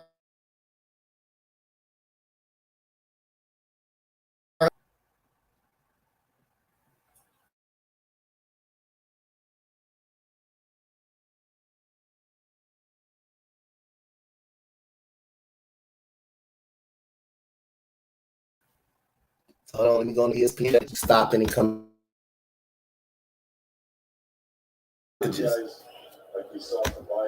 And we got a catch right there by Javier Baez. He said Rangers had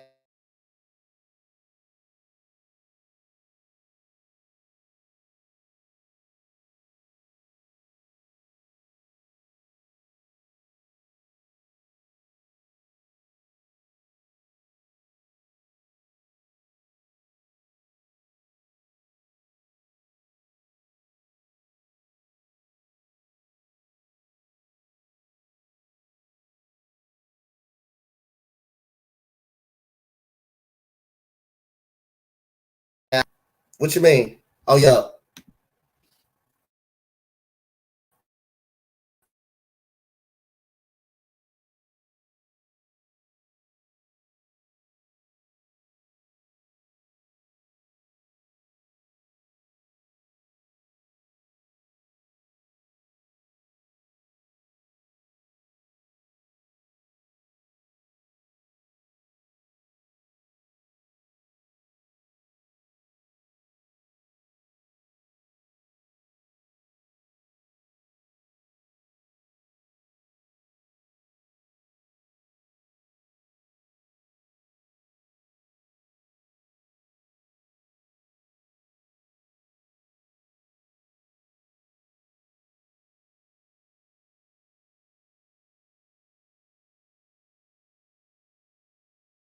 Fuck.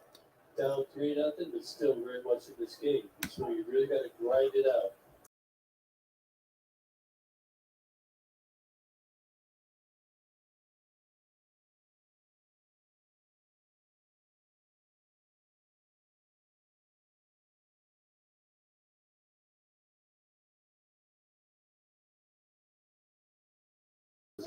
do that. You gotta click out. My bad. That's Key.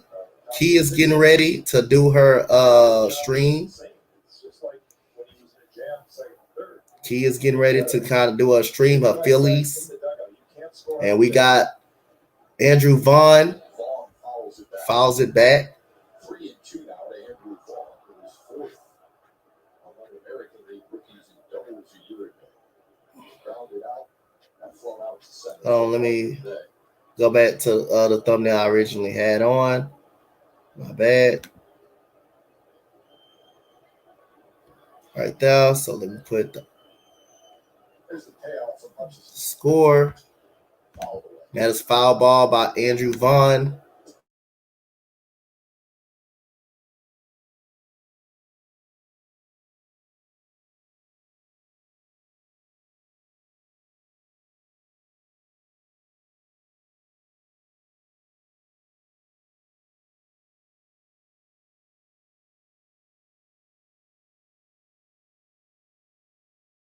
We saw that last inning. Then it's Sosa.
Yep.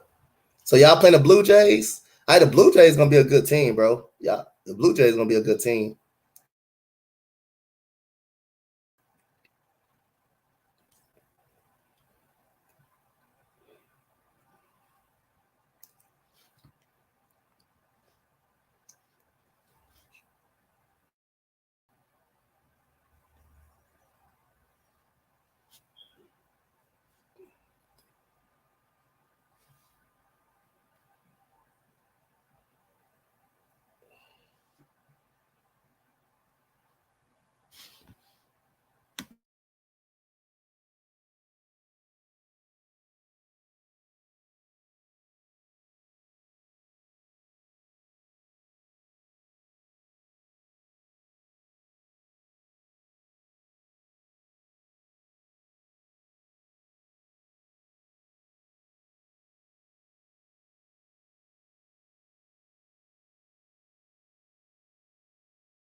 Man, here we go. Oh, that's a good catch right there.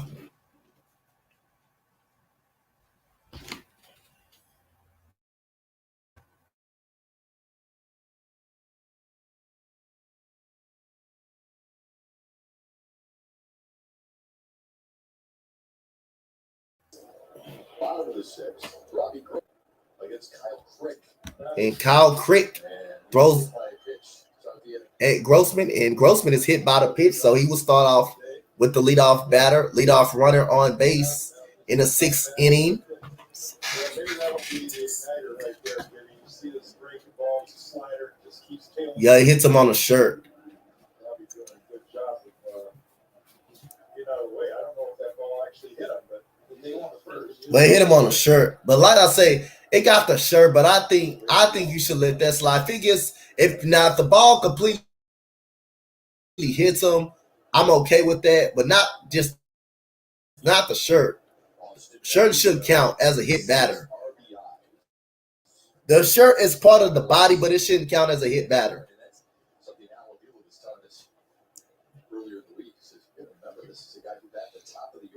So here we go. We got Austin Meadows at the and that is ball number 1 for Kyle Crick.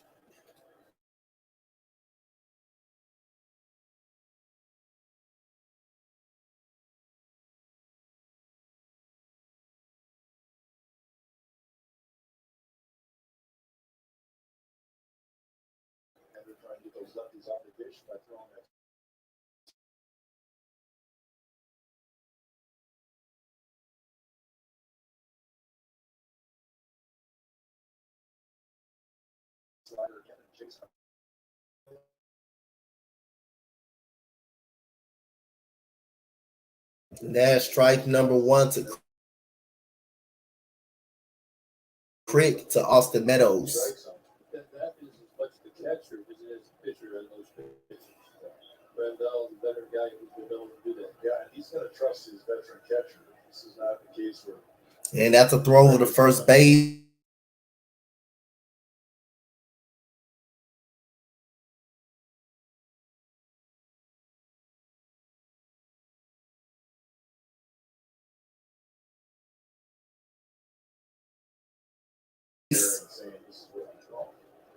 Right there.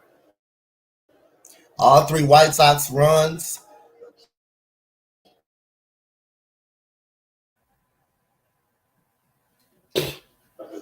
Stolen base. Yeah. A lot of teams have grown on Yasmani Grandal. You could look. Crick, it's got a high leg kick. That's why he's throwing over the first all the time.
And we got A 3-year, $24 million contract at the end of November. this is Kendall Graveman, the ex-Houston Astros in the game with 2 men on. Austin Meadows, and you got Roby Grossman on. So we got Jammer Candelario at the plate. Last time he hit a fly ball to right center field. Almost hit it off the wall, but it was great chase down by Luis Robert. And Javi Baez just missed a home run over the left field fence. And we got a pitch up in the strikes, up out of the strike zone by Kendall Graveman for ball number 1. They took over Arizona as well. It almost feels like somebody on the PGA Tour. You can go in the Golf Hall of Fame and still be participating in the sport. And we got a step off the mountain, off the plate by Esmani Grandal.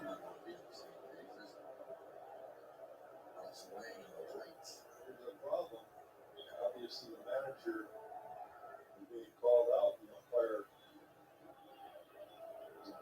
something happened here. Something is going on. It's called a pitch comp system, where the catcher can give on his wristband electronic messages to the pitcher in terms of what pitch he wants. Supposed to speed game up, right? Yeah. Anybody got a AAA battery? Remember when you used to pay cash at the grocery store and you never had to worry about the guy in front of you because he threw out some cash, got some change, and left? So now you got the cash lady sitting there, hold on, we got a computer problem. There's the earpiece worn by Yasmani Grandal. He's not part of our telecast, but he is able to type in the messages needed for Kendall Brady. Got it fixed. And 1-0 pitch. And that is a strike fastball right there on the corner to Jammer Candelario. That is 1-1 for Kendall Gray.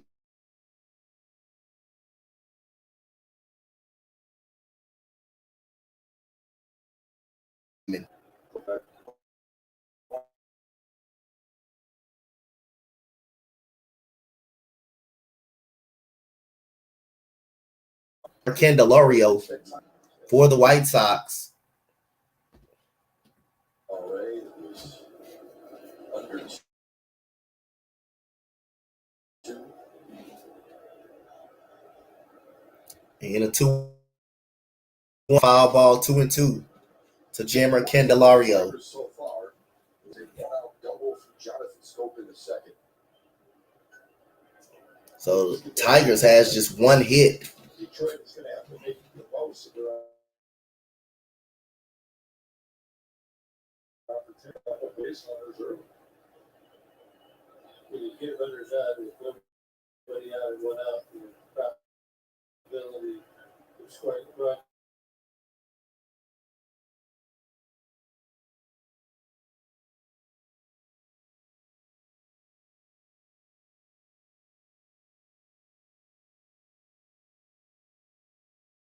Back.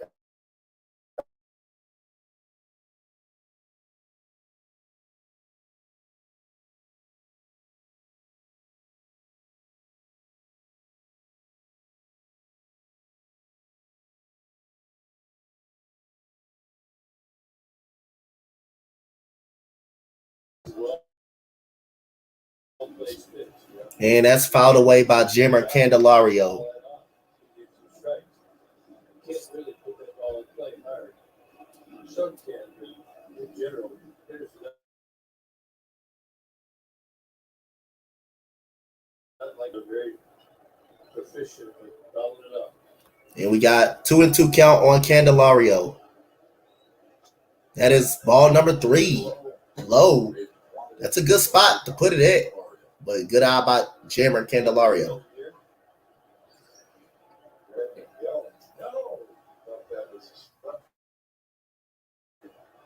We clearly saw that it's off the play. It's all baseball off the line. And we got 3-2 count. Big pitch for Grayman and Candelario. And that is a swing over the middle, and that will be the first run of the season for the Tigers. Robbie Grossman comes home and score, and that is a base hit by Jimmer Candelario right there to put the Tigers on the board. And Brian Meadows will go to third base right there. Good job by Jimmer Candelario. And he throws it right there in the wheelhouse of Candelario. He hits it right back up the middle. And Robbie Grossman comes from second and scores. And Brian Meadows goes to third base with just one out to go.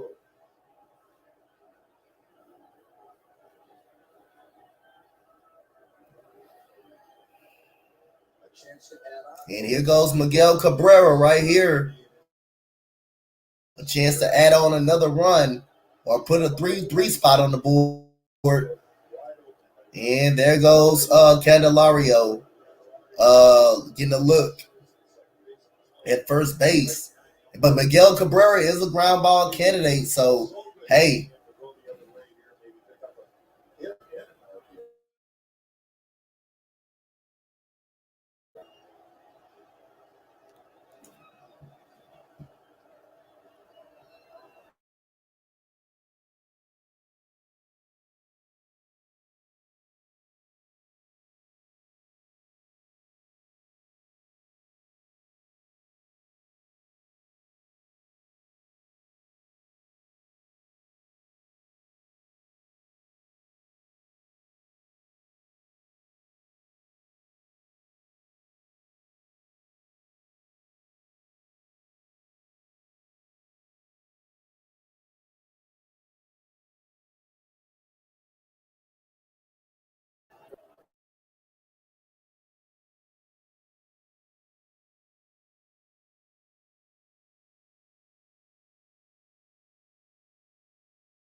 First base.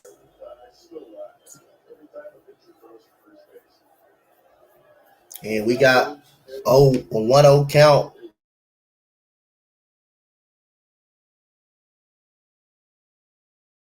For Miguel Cabrera. And Cabrera grounds it into short. That will be a throwaway right there. And Miguel Cabrera will reach right there. And that will bring home the second run of the game for the Tigers right there. They're going to count Cabrera out. So that must be runner interference by Jammer.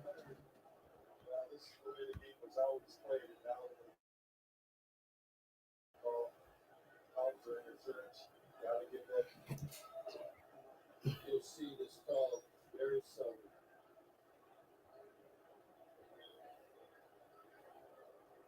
He's allowed to go to the base. Don't see that. That wasn't a good call. That wasn't a good call, man.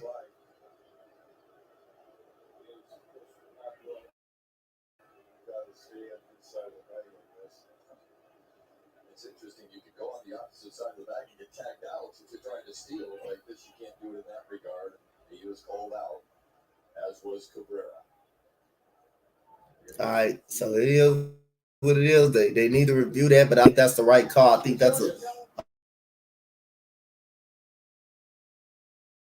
a hard nothing to do with the throw. That had nothing to do with the throw. You should have made a better throw. umpire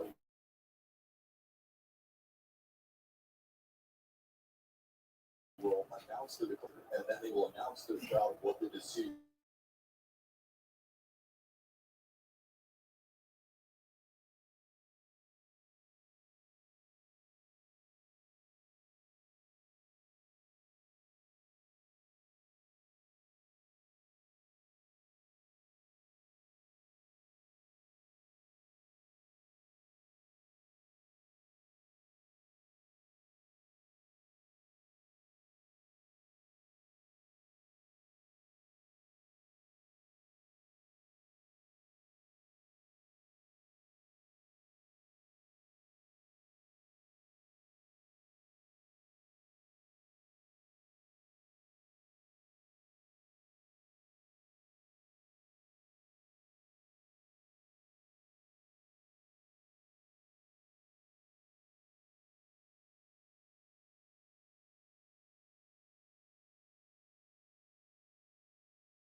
Here we go. We got AJ Pollock. That is ball number one to AJ Pollock right there. He has I think, couple of hits in this game for AJ Pollock. I talked to Tim Anderson before the game today, and so don't see it for the first couple. In the seventh inning, 3-1 White Sox. AJ Pollock has one of those base hits, and there goes another base hit to right field by AJ Pollock right there. And he reaches on base. That's his second straight time he reaches on base by AJ Pollock. He's on the 10-day IL. Anderson serving the suspension.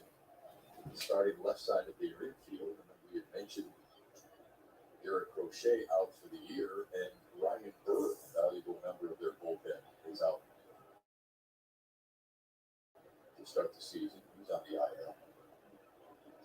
Anderson, Moncada, a big part of their lineup every day. You know that Anderson will be their leadoff man.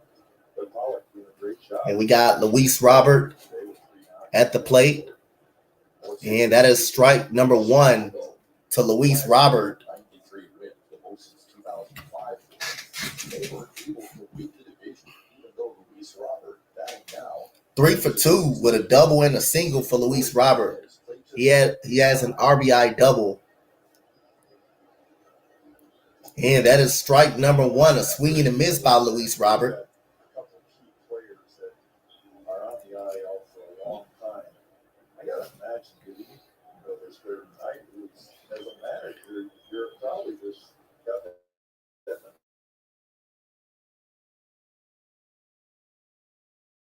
back in your mind. And a throw to first base. Inclement weather, and try to protect them a little bit. Yeah, the other part of this, you have to protect some more than others, or some less than others. Too. Some guys are notoriously they get hurt in that weather. So, And we got 0-2 pitch bounced on the left side.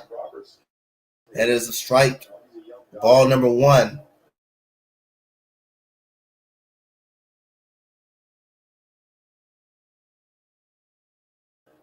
but it doesn't happen that way. Right.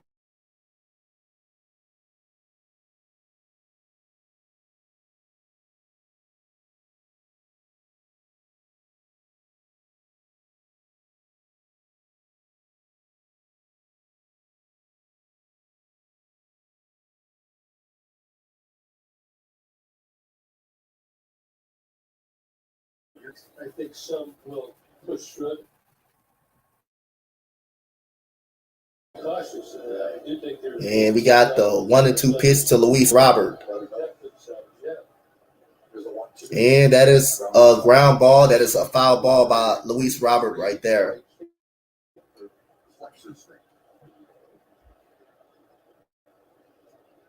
Yeah, it sounds like a technicality, but you can't run for it. That's what that hip flexor strain. There's no driving down the baseline. And if you continue, does it turn into something much bigger?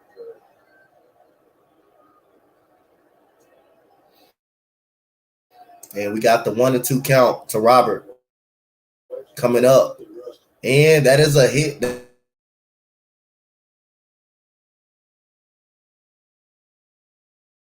That is a smash to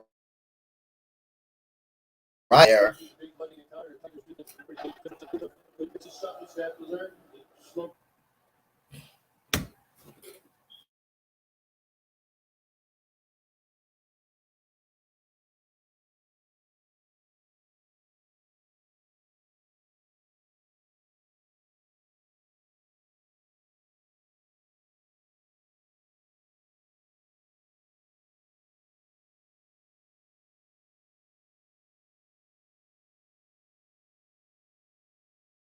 And we got Jose Abreu. And that is ball. That is strike number one on the foul pitch by Jose.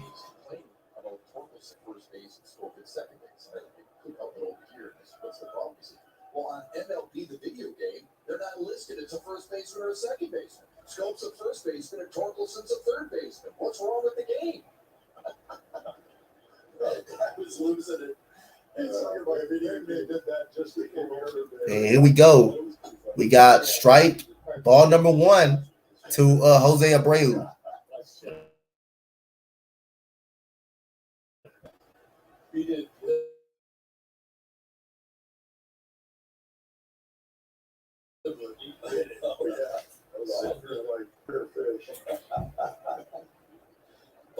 And we got a 1-1 count to Abreu, and that is strike number two.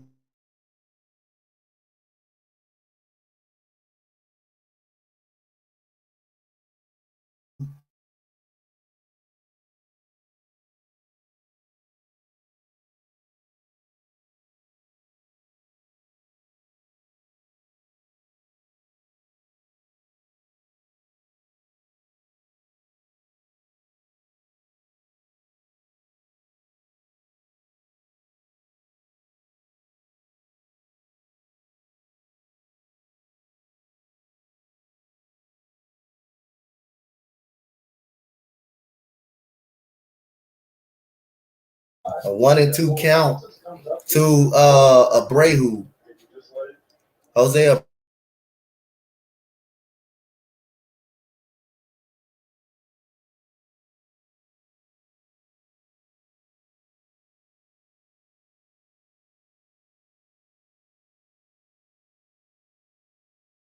That is a strikeout.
I'm close as I'm could. I'm close as I'm could to it, boss.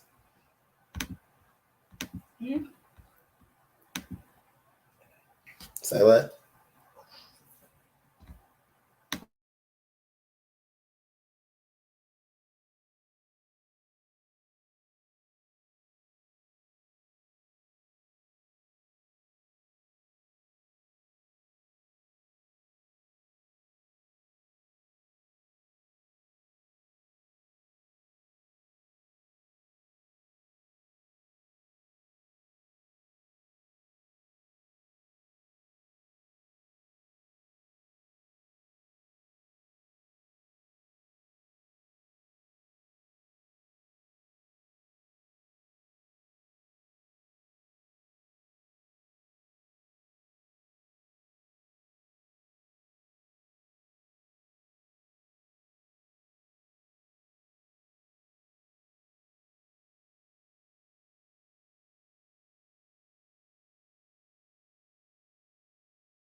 And we got Trevor Thompson, I'm Matt Shepard, and Petrie. Kendall Graveman back on the mountain. Jonathan Scope at the plate. He had a double in the second inning. Crowd's been fantastic, ready to erupt. Maybe Jonathan Scope can get it started here in the seventh. He leads off on by Keel Badoo and Spencer Torkelson. And that goes ball number one to for Kendall Graveman. See pressure on the White Sox really slow things down. The Tigers pressure them into making mistakes. To get guys out. And we got a foul ball by Jonathan Scope, 1-1. He doubled in the second, but was stranded there. The other was a Jamer Candelario on the icing. One run for the White Sox in the first, two in the second. Detroit's run. And we got a ground ball to the shortstop, Garcia, and he takes care of out number one of Jonathan Scope. It is out number one for Jonathan Scope.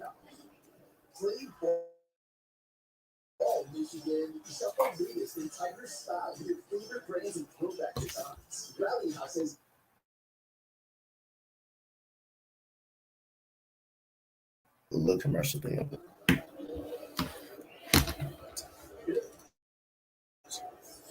Get out of the field. Yeah, Yogi said it best. It's getting later earlier around here.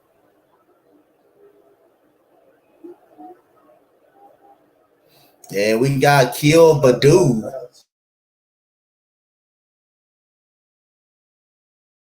Chicago against the Keel Badoo. It was a strike one. Yeah, the rookie third baseman Jake Berger up on the grass at third base, the only defender on the left side. And we got strike number two for Keel Badoo on Kendall Graveman. Since he gave up the run, looked like it made him pissed him off a little bit more. But here we go. Let's see, can Keel Badoo adjust? And he pops it up to the left side of the infield. That is Garcia under it, and that is out number two right there for Lurie Garcia. Spencer Torkelson. So The Arizona State record with Spencer Torkelson at ASU compared to the great Barry Bonds at ASU.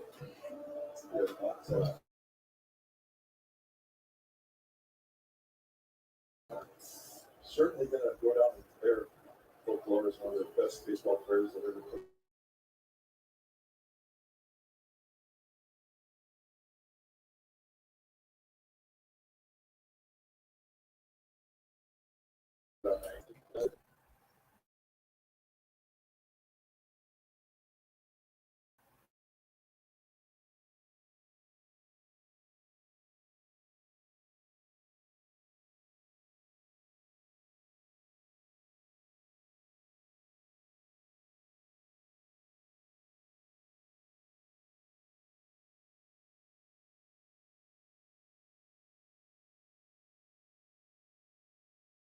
They were good. And here we go. We got Torkelson.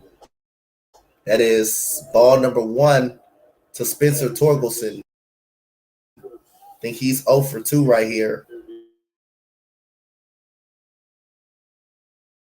Torkelson's the fourth Sun Devil to ever be drafted.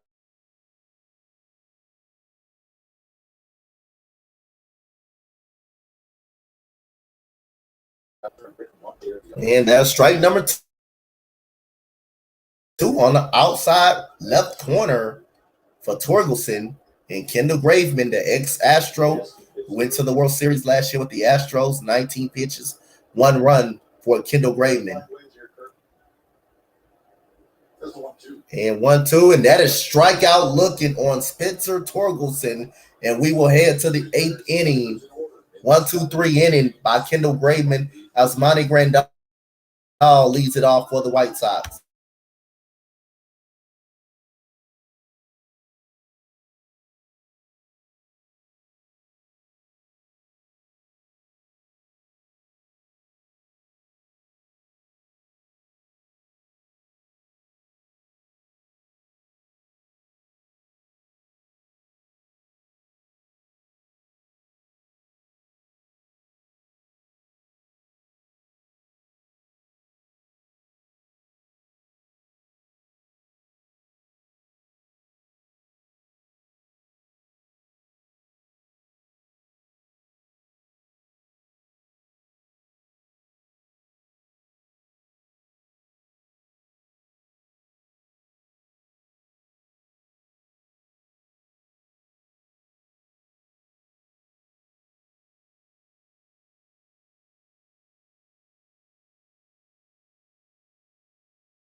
And here we go. We got Barnes. This is Jacob Barnes for the Tigers. Coming out to pitch the bottom of the top of the eighth. Milwaukee, Kansas City, the Angels, and some Blue Jays a year ago, formerly the Brewers' 14th round pick in 2011. He will face the number 4, 5, and 6 hitters here in the Chicago area. And we got Asmani Grandal, a bat on his left side for the first time.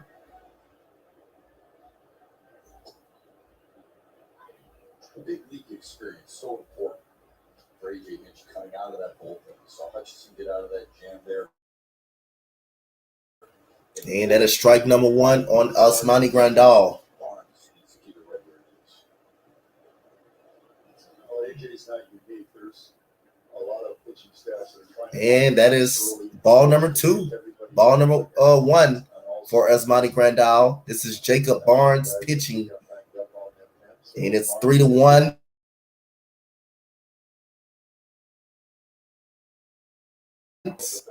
Basically, with 2 outs.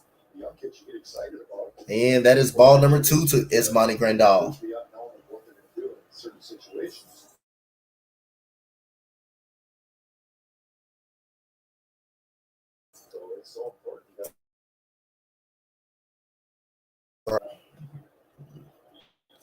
Behind it, count 2-1 to Grandal. And it's 3-1 to Grandal. Kind of a unique situation for first because of the Andrew Chafin injury. Jimmy said he's good insurance force, he's got good stuff, big league experience, and get lefties out. And that's 3-2 to Grandal. Then we got Eloy Amid on deck. He had the first run of the White Sox season driven in with a base hit over the middle in the first inning against Eduardo Rodriguez. So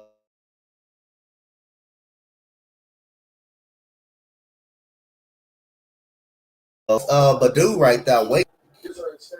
One down.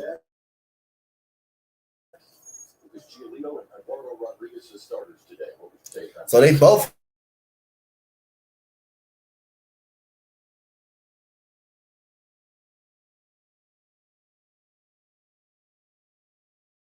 went for. Wasn't it selling point today? He was trying it up so quickly that he never really got into his rhythm.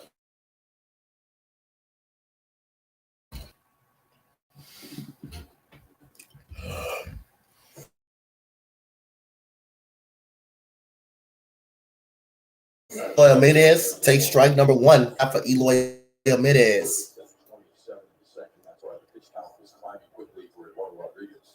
Yeah, he just off the plate did that, get a lot of calls. But still, you gotta adjust. And we got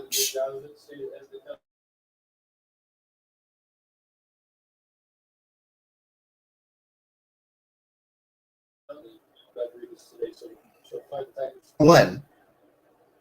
Ball number 1, strike number 1. And that goes a ground ball to short. He goes Javier Baez, throws out Eloy Jimenez. And that is out number 2 for the White Sox, for the Tigers. So it's 2 outs for Jacob Barnes.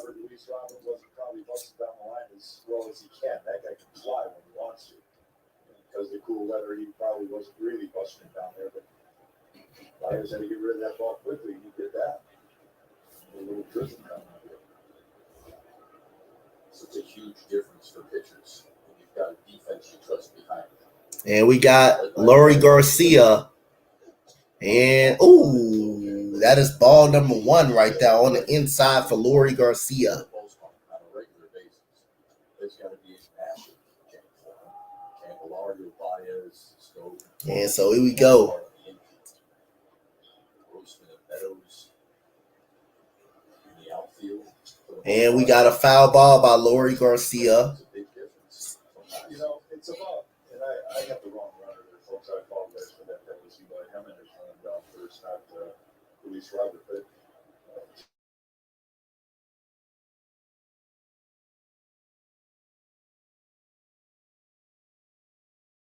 to your point.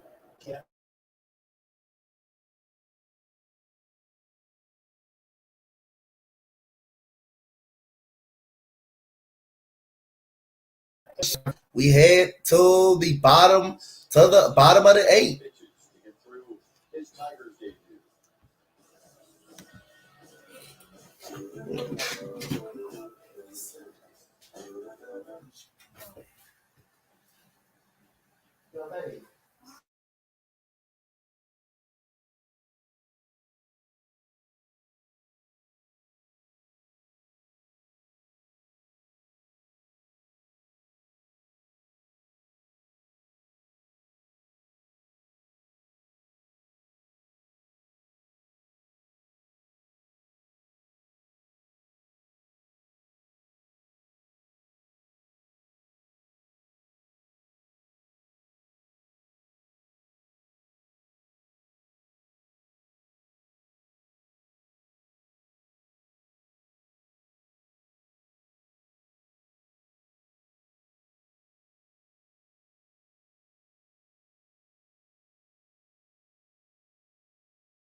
So here we go. We got strike number 1 right there to Robbie Grossman, the switch hitter. Still willing to take that pitch all the way. Go deeper in the count. 6 pitches. Make him throw the ball over the plate. And we got a pitch that is lined right into right center, and that is a base hit by Robbie Grossman right there. Good base hit by Robbie Grossman. Like this was a little bit off the end of the bat too, but he found a hole out there in front of him and came through and I do it. Right out. Good time for the home run. So, Boy, would it ever tie this game? Take it from there. so they just Giolito. Nice game.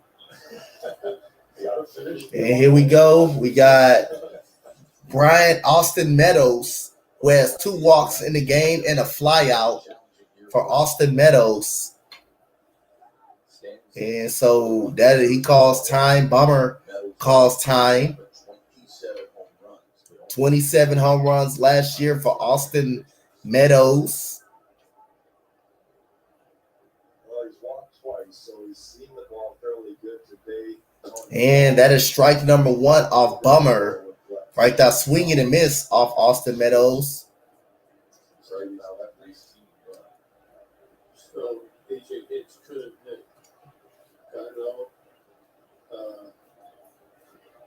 Harold Castro.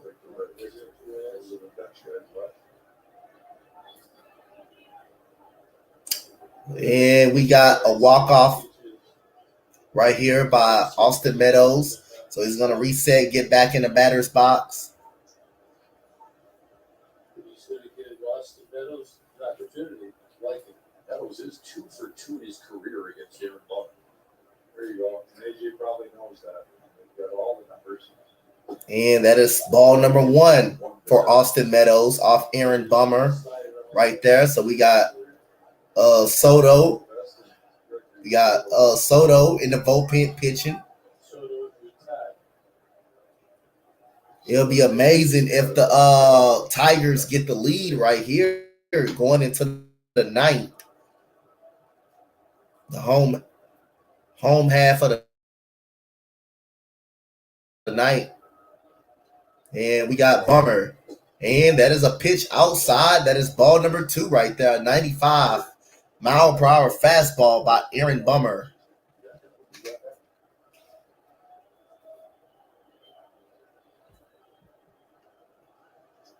One swing away right now. Tigers game. And we got Aaron Bummer. And that is ball number 3 for Bummer right here. So here you go. Good patience right there. Brian Austin Meadows is seeing the ball really, really well.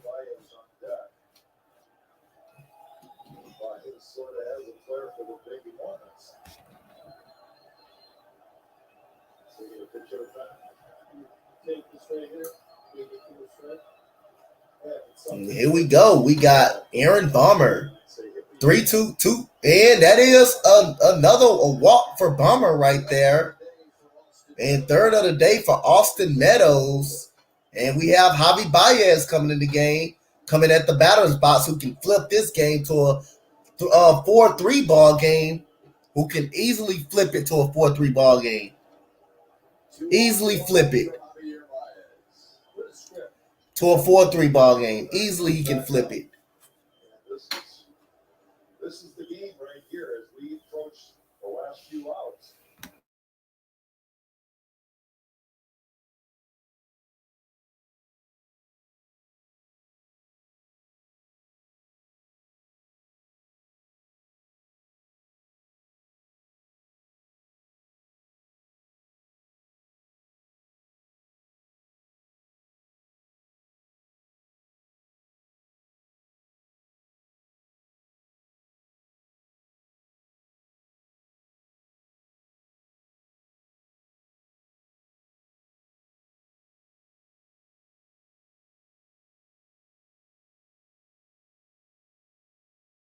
And we got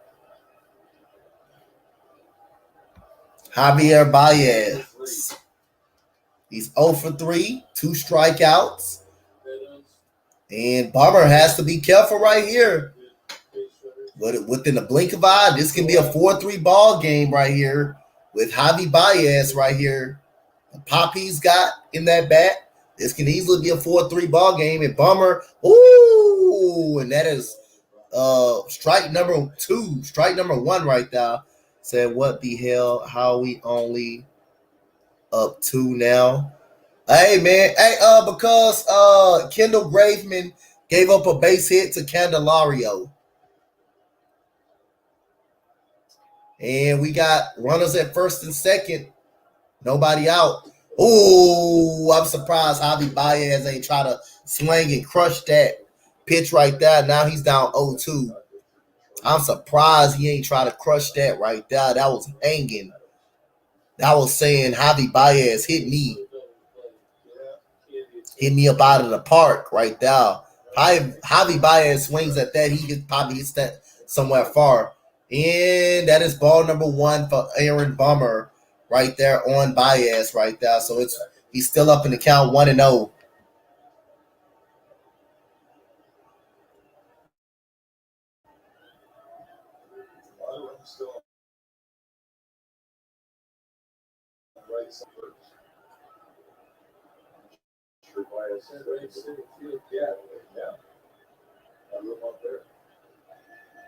Now 1-2. 1-2, and that's a good cut by Javi Baez right there. So he stays alive in the count. 1-2. With nobody out. I don't believe nobody got out. Let me see right here. I think it's Robbie Grossman is on and Austin Meadows is on. You said the Colts are signing Rodney McLeod. Yeah, it's 1 out. It's 1 out. I believe it's 1 out. And Javi Baez. Another 1-2. And that is a base hit for Javi Baez, and that will load the bases up with 1 out for Javi Baez. So that's his first hit as a Detroit Tiger. So right now it's not looking good for the White Sox. And Aaron Bummer, that is a hanging breaking ball, and Javi Baez goes down and shoots it into the left field right there. Now the bases are loaded. And imagine if somehow Detroit Tigers take the lead, imagine how Damian is going to act. Imagine how Damian is going to act on this. And so far we got Jammer Candelario. The switch hitting, he brought home the only RBI. And Candelario at the plate. And that is strike number 1. He helps out Aaron Bummer right there. He helps him out right there. The ball inside.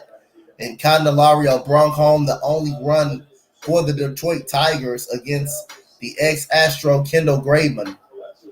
Now let's see, can he get a base hit or something right here to score 2 runs?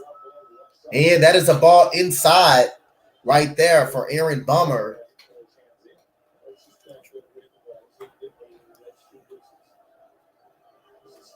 Or a gapper. A gapper can score 3 runs. If he hits it into a gap, that's 3 runs right there.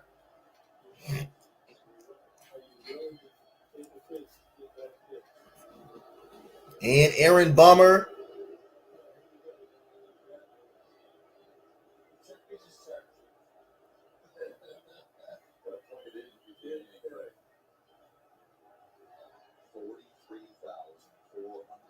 So bases loaded, 1 out. Jammer Candelario is at the plate with a 1-1 count. Double play depth. And that is ball number 2 for Jammer Candelario. Miguel Cabrera is on deck, who's 0 for 3 with a strikeout. And Aaron Bummer is down in the count, so Jammer Candelario should get something to hit. He should very much get something to hit right here.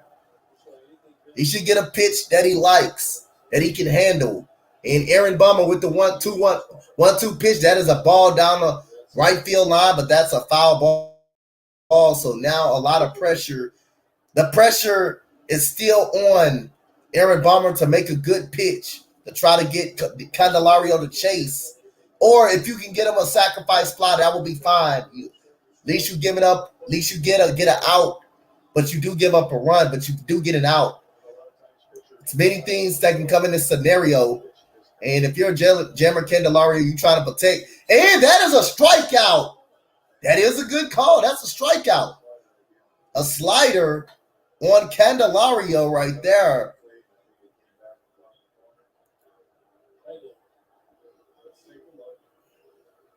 That's a strikeout. That's good. He should have swung. Tell him, let us start hitting them hangers. I'm telling y'all, that ball hung up in the air. You got to hit it. You were looking for a fastball. You were looking for something to hit. Hey, you got to swing the bat. Hey, Victoria, how you doing? So bases loaded, 1 out still. We got Miguel Cabrera and Tony La Russa is coming out to the mound. I think he's gonna make a pitching change right here. That is to Kyle Hendricks right here. That's to Liam Hendricks. Liam Hendricks. LaRussa will take the ball from Aaron Bummer. He will give it to his closer. Bases loaded. Here comes bases loaded. 2 outs. Miguel Cabrera, Liam Hendricks coming for the White Sox.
And it's a 4-3 Tigers.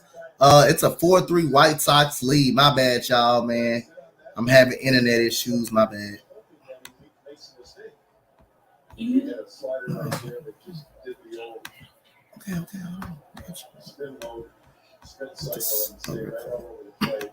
So Let's get out of here with just one. Come back and score 200. End of it.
And we got the first baseman at the plate. My bad, y'all. Thank y'all for working with me throughout my internet issues that went down.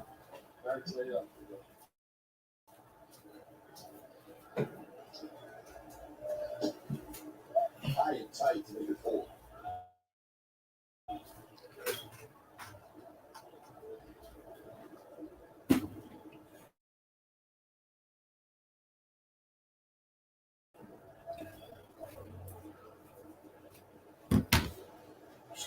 And we got number 30 hits a 3-2 pitch foul.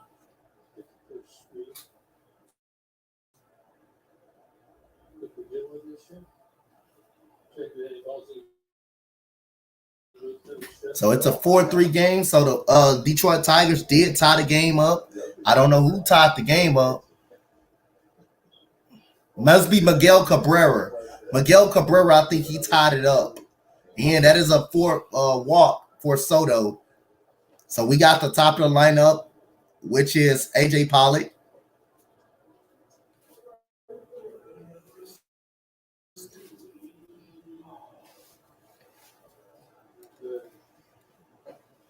yeah, it's amazing how some guys get the call, some guys don't. And if this guy's had a big day at the plate, you call it. And an RBI single to boot.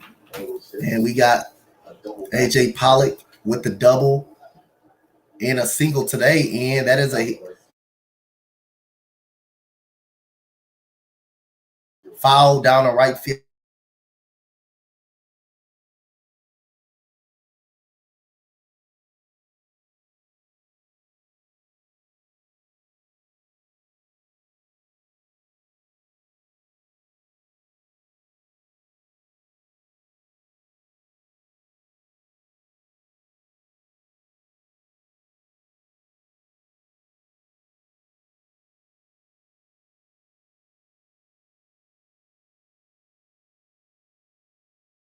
And we got AJ Pollock grounds into the shortstop. There is one, there is two. That's a double play. And we will head to the mid-ninth. And we got Andrew Vaughn hits a home run. And Spencer Torkelson will come up and bat for the Detroit Tigers. And let's see, can the Tigers walk it off, or will the White Sox win the game?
Nah, it's not over with. Yeah, it got one more inning.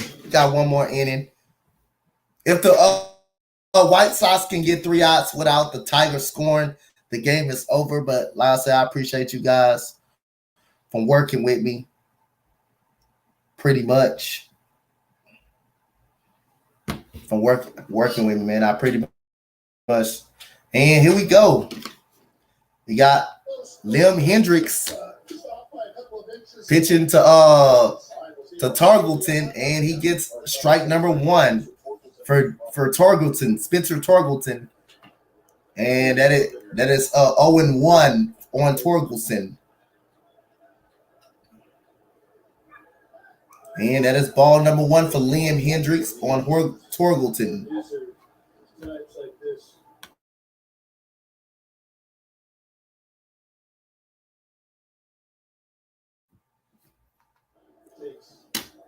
And we got Liam Hendricks. I've shown a lot of bad pitches myself. Sometimes your lead up back, it's the right thing to do. And that is strike number 2 to Spencer Torkelson right there. Just 7 walks and 113 strikeouts. You know, and yet he can get, a lot of 3-2 counts. He seems to find a real joy pitching the has to. There's the 1-2. And that is 2-2.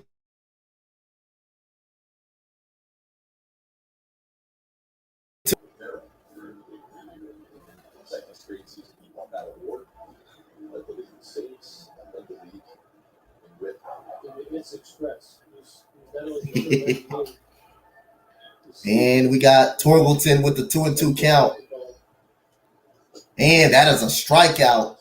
Liam Hendricks blows him away, out number 1. So Miguel Cabrera did tie the game up at 3 apiece. And Liam Hendricks gets Torkelson to chase a pitch up. So he will, so far right now, have an 0-for-4 day.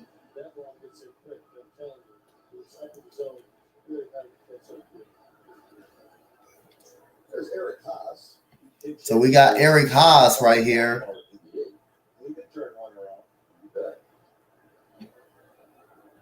And that is ball number 1 for Eric Haas. There's times where you just gotta. I've said I'm gonna take 2 strikes before I go up there swinging first pitch. And we got Eric Haas at the plate. 2 strikes. And that is ball number 2 to Eric Haas for Liam Hendricks. This is the guy I really want to swing at early if you get a good pitch.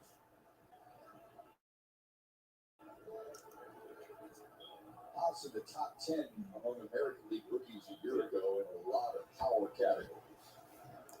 And that is strike number 1 right there from Eric Haas. 98 right there for Kendall Gray for Liam Hendricks. We didn't get wild for so. That one you got to do a better job. And strike over the middle by Eric Haas right there. He's just looking so far. And it is 2-2 for Eric Haas for the closer for the White Sox, Liam Hendricks. 2-2 pitch coming. Strike. Ooh, I thought that looked pretty good right there to be a strikeout right there. So it is 3-2. Even some of the toughest pitches when they look good. Hey, telling you. And here we go. And that is a foul ball by Eric Haas. Eric Haas.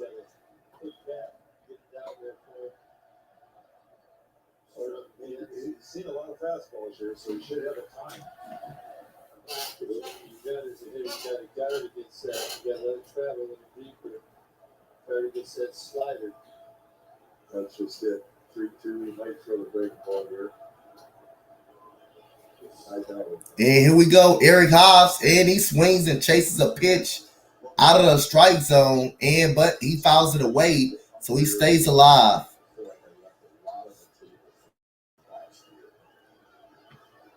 And that home run by Andrew Vaughn could tag a loss on Soto right there. Here we go, Zach. Here we go. Yeah, base. And Eric Haas, that is a pitch to left field, and that will be gone. Eric Haas tied the game, ties this ball game up at 4 apiece. That is a blown save by Liam Hendricks right there, and what a shot to left field by Eric Haas, the catcher, right there ties this game up at 4 apiece. A home run by Eric Haas counters the Andrew Vaughn home run. So the blown save right there by Liam Hendricks. So I think that's 3 runs off Liam Hendricks. Well, really the other 2 don't count on him. That counts on